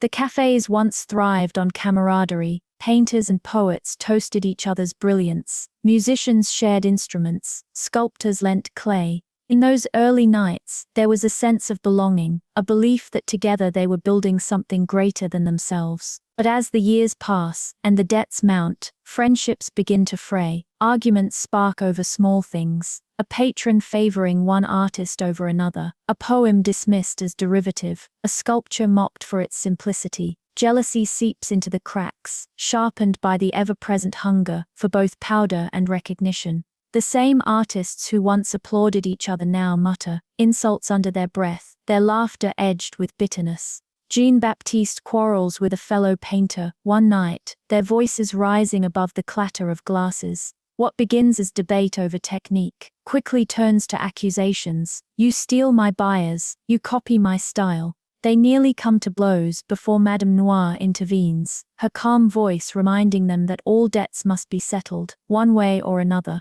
The café falls silent for a moment, then resumes, as though nothing has happened, but the fracture remains. Margaret loses friends too, though more quietly. Once adored as a generous patroness, she is now avoided by those who whisper of her decline. Invitations to her salon dwindle, her letters go unanswered. When she arrives at a café, smiles greet her politely, but eyes look away quickly. Loneliness begins to cling to her, as visibly as her pearls once did. Elise works alone now. Once she welcomed others into her studio, eager to exchange ideas, to feel part of the wider movement. Now she keeps her door locked, her wheel spinning in solitude. When asked, she insists she prefers the quiet. But the truth is plainer. Friendships demand energy she no longer has, and trust she no longer feels.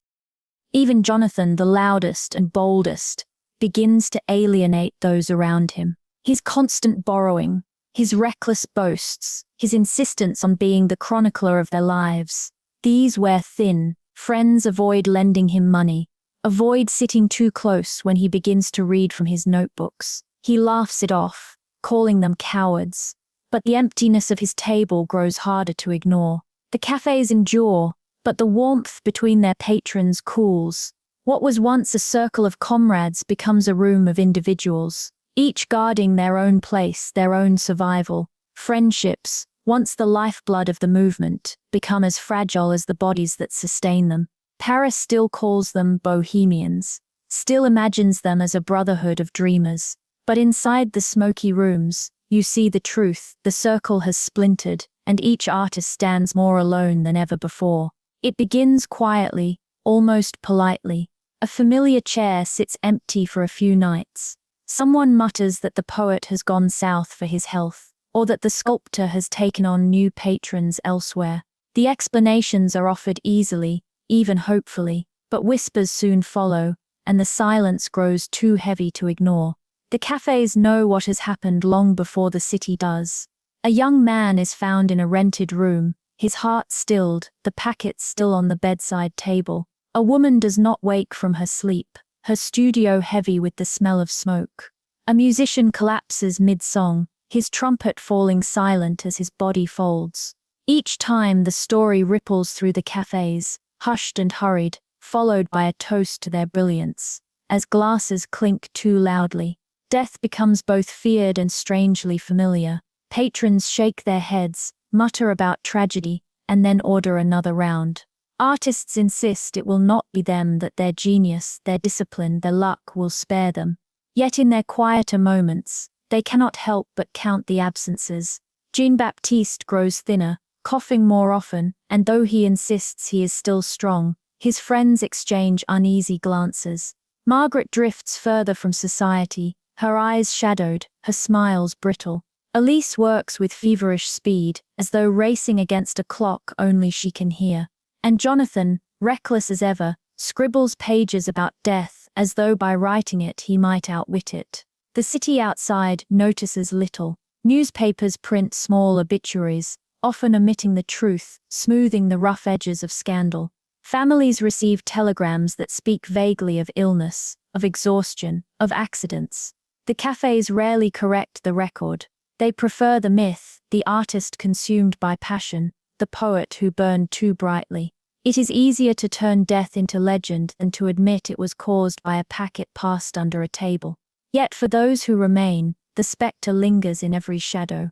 They sit at their tables, watching the smoke rise, knowing it could be their last night. The laughter continues, the music plays, but underneath it all is the unspoken awareness that the circle is shrinking, one absence at a time. And you, sitting quietly among them, feel the weight of it too. Death is no longer a distant figure here.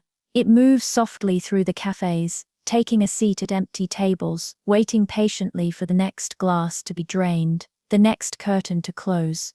Not every disappearance ends in silence, or the scene. Some are carried instead to the white-walled clinics at the edge of the city, where doctors and nurses tend to bodies weakened by powders, and nights without rest. These clinics are quiet, almost secret, their corridors filled with the shuffle of slippers and the faint smell of antiseptic. Patients arrive reluctantly, often persuaded by families or patrons who can no longer ignore the decline. Margaret is among them one winter, delivered by a friend who insists she needs a rest. She enters in pearls, insisting it is all unnecessary, but by evening the pearls are locked in a drawer, her gowns replaced by plain linens. She paces the corridors like a ghost, smiling too brightly at visitors, whispering promises of recovery. Yet when night falls, her body shakes with craving, her eyes dart to the doors, her dignity unraveling in silence. Jean-Baptiste visits once. After collapsing in his studio, the doctors tell him his lungs are weak, his heart strained. They urge him to stay, to heal. He leaves within a week, restless, convinced that a hospital bed will kill him faster than his own habits. Back in the cafes, he laughs off the warnings, but his cough grows harsher, his nights shorter. Elise refuses the clinics entirely. They will take my hands from me, she insists.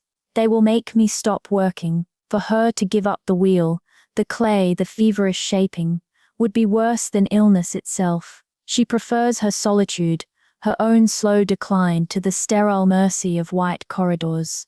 The clinics themselves struggle.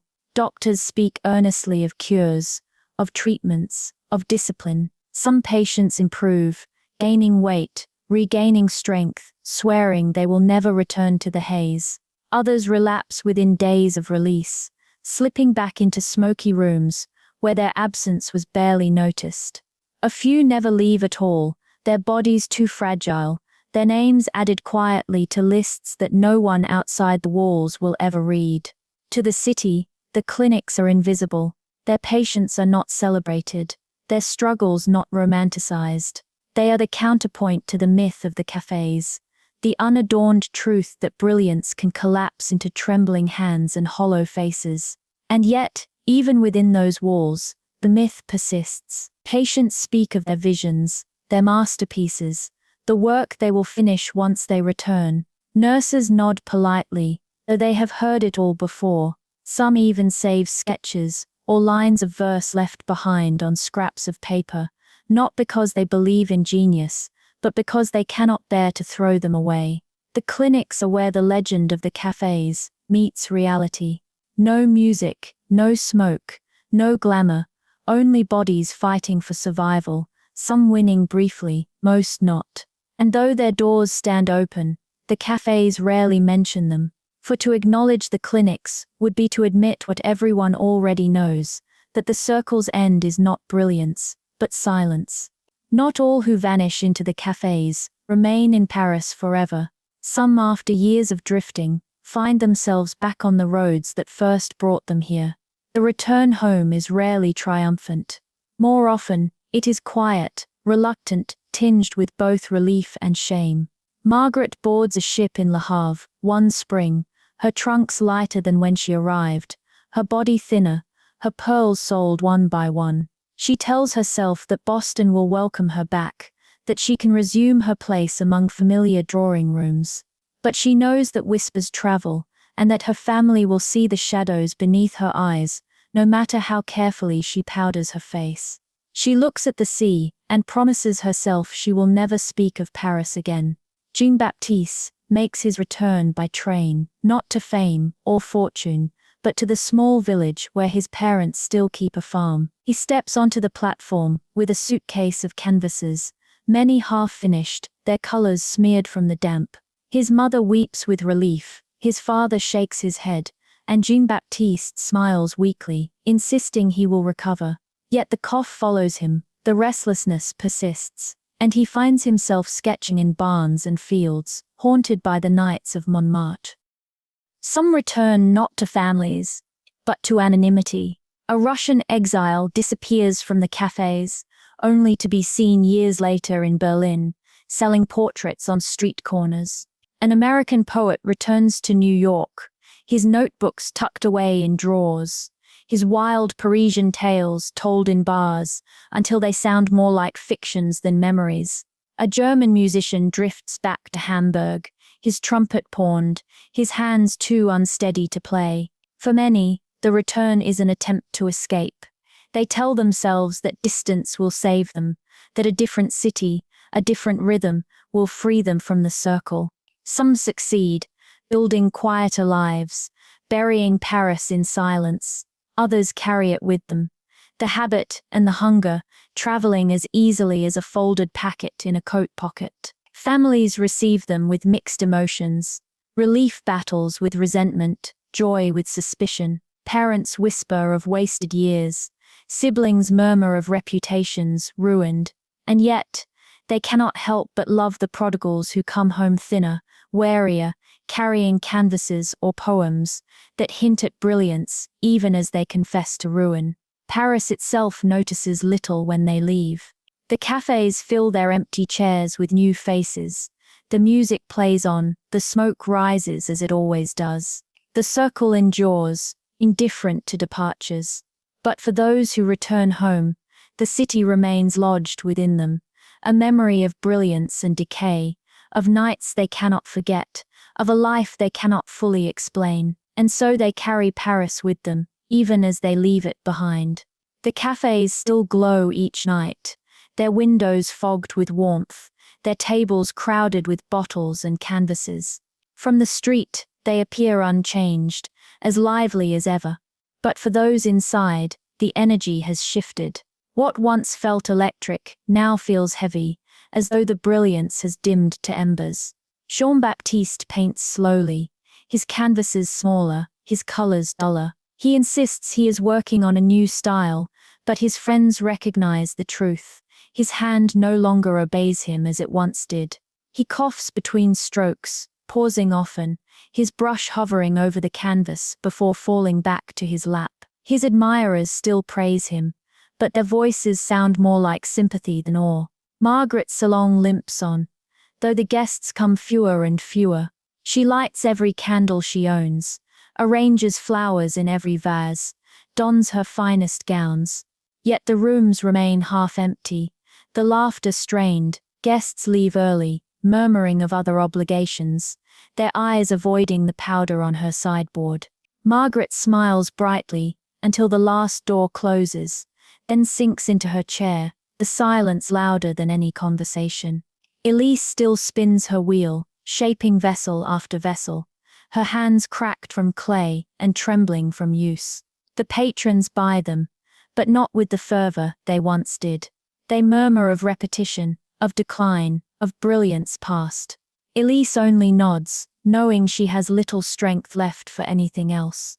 Jonathan writes furiously, but his notebooks are harder to follow. Sentences circle back on themselves, pages are left half-filled, ink blots smear words into shadows. He laughs at his own incoherence, declaring it modern, avant-garde, necessary. Yet when he reads aloud, even the most loyal listeners shift uneasily, unsure whether to applaud or to mourn. Around them, new faces arrive, fresh painters, wide-eyed poets, curious expatriates. They bring energy, but their presence only underscores the fading of the old guard. The circle renews itself, but not for everyone. Those who once defined it now linger like shadows, their sparks dimming, their brilliance receding into memory.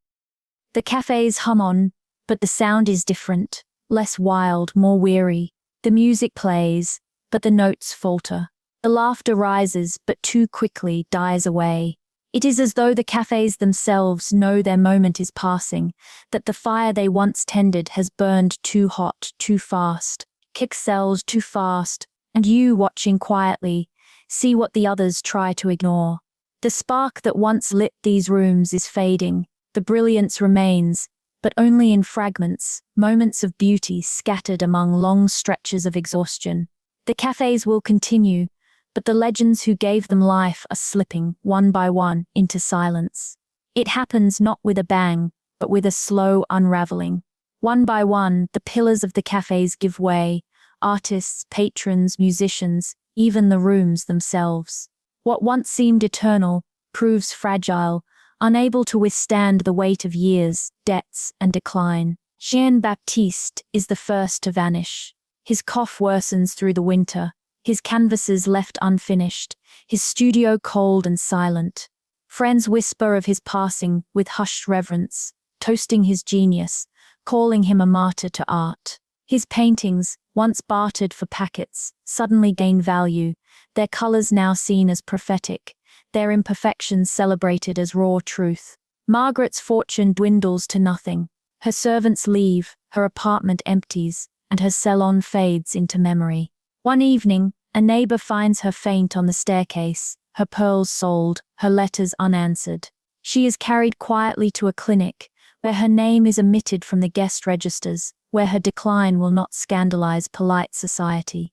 Elise works at her wheel, until her hands no longer obey her. Her studio fills with unfinished vessels, each one a fragment of her persistence, her struggle to keep shaping something solid as her body withers. When she no longer appears in the cafes, patrons assume she has retreated into solitude. Few realize she has collapsed within the very walls that once held her creations. Jonathan continues the longest, scribbling even as his words lose clarity. His last notebook is nearly illegible, pages smeared with ink and sweat, his handwriting collapsing into scrawls. One night he leaves it open on a cafe table, slips outside for air, and never returns. The notebook passes from hand to hand, later published in fragments, hailed as both masterpiece and madness. The cafes themselves falter. Raids grow more serious, no longer mere performances. Patrons fear scandal, and fewer risk their reputations in smoky rooms. New laws tighten, supplies dwindle, debts become impossible to ignore. One by one, the cafes close their doors. Some reopen as ordinary restaurants, their histories hidden beneath fresh paint. Others stand empty, their windows boarded, their names fading from signs that once glowed in the night. And yet, the myth persists. Painters speak of the cafes as crucibles of genius. Writers publish memoirs, glossing over the desperation, polishing the nights into legend. Patrons boast of the artists they once supported, omitting the packets slipped under tables. The city itself folds the story into its identity. Paris, the eternal home of brilliance, where even ruin becomes romantic. But you, sitting in the silence that follows, know better. You have seen the slow collapse, the brilliance fading, the bodies failing. You have watched the circle unravel, not into legend, but into ordinary endings, clinics, debts, silence, graves. The cafes are gone, but their shadows linger, haunting the city that once let them thrive. Years pass, and the smoky nights of Montmartre and Montparnasse become stories told in softer tones. The cafes that once pulsed with feverish energy are remembered not for their decay, but for their brilliance. The ruins of lives are sifted like ashes, and from them myth is made. Jean-Baptiste's paintings, once sold for packets and meals, hang in galleries. Critics praise their boldness, their rawness, their prophetic sense of suffering. They do not speak of the coughing fits, the unpaid debts, the trembling hands that shaped them. Instead, they call him a visionary, a genius lost too soon. Margaret's name is spoken rarely, and only in whispers.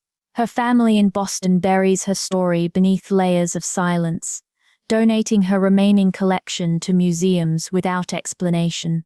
Visitors marvel at the canvases, unaware of the woman who bought them, not for investment but for survival, who mistook her ruin for patronage. Elise's vessels, plain and unassuming, find their way into private collections. Some dismiss them as ordinary, others hail them as minimalist masterpieces, ahead of their time. No one speaks of the trembling hands that shaped them, the powder that steadied her long enough to work. Her figures of sorrow are forgotten, her simpler vessels remembered. Jonathan's notebooks, scattered and half illegible, are published in fragments. Readers argue over whether they are genius or gibberish. Professors build careers, deciphering his words, turning his feverish confessions into literature.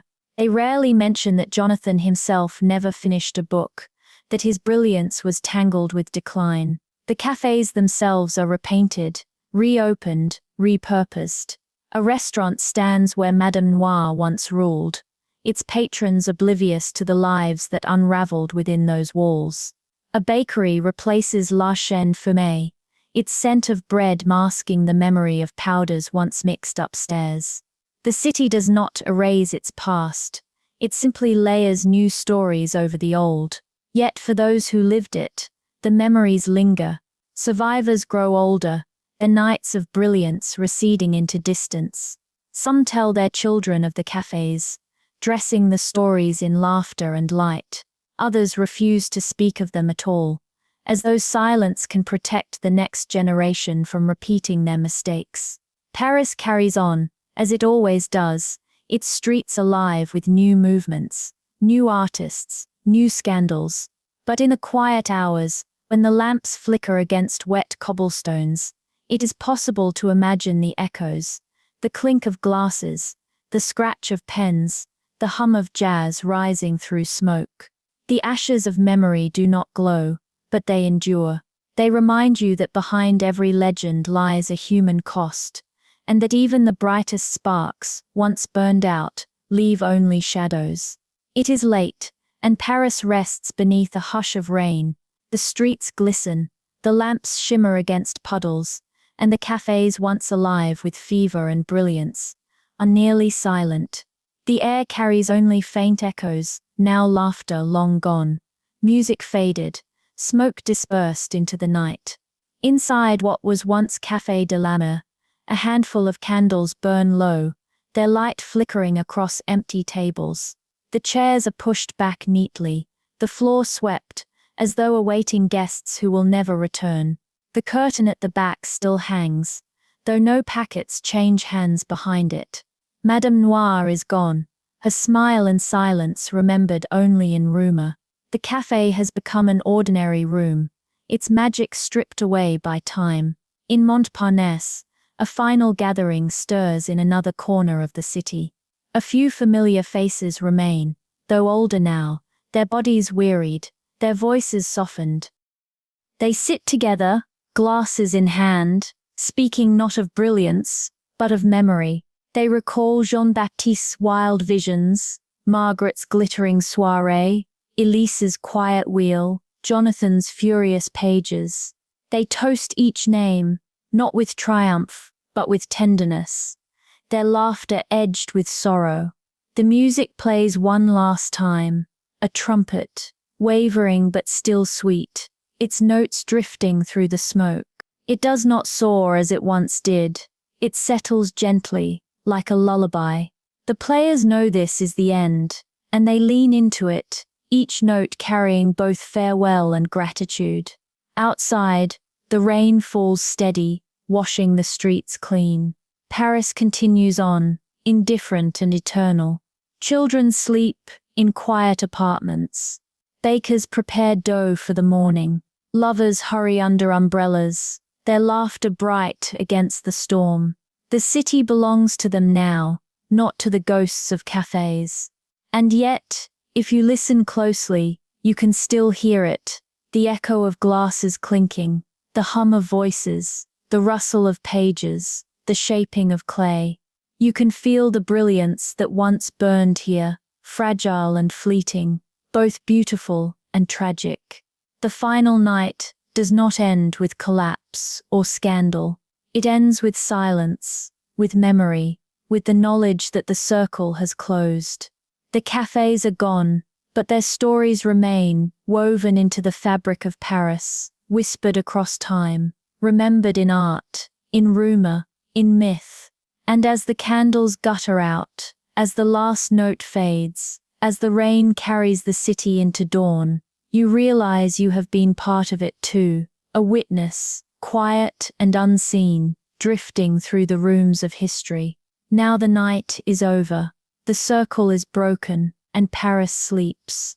Thank you for listening. If tonight's story carried you into sleep, know there are many more waiting. Like this video, and subscribe to Candlelit History, and I'll be here with another tale, ready whenever you are.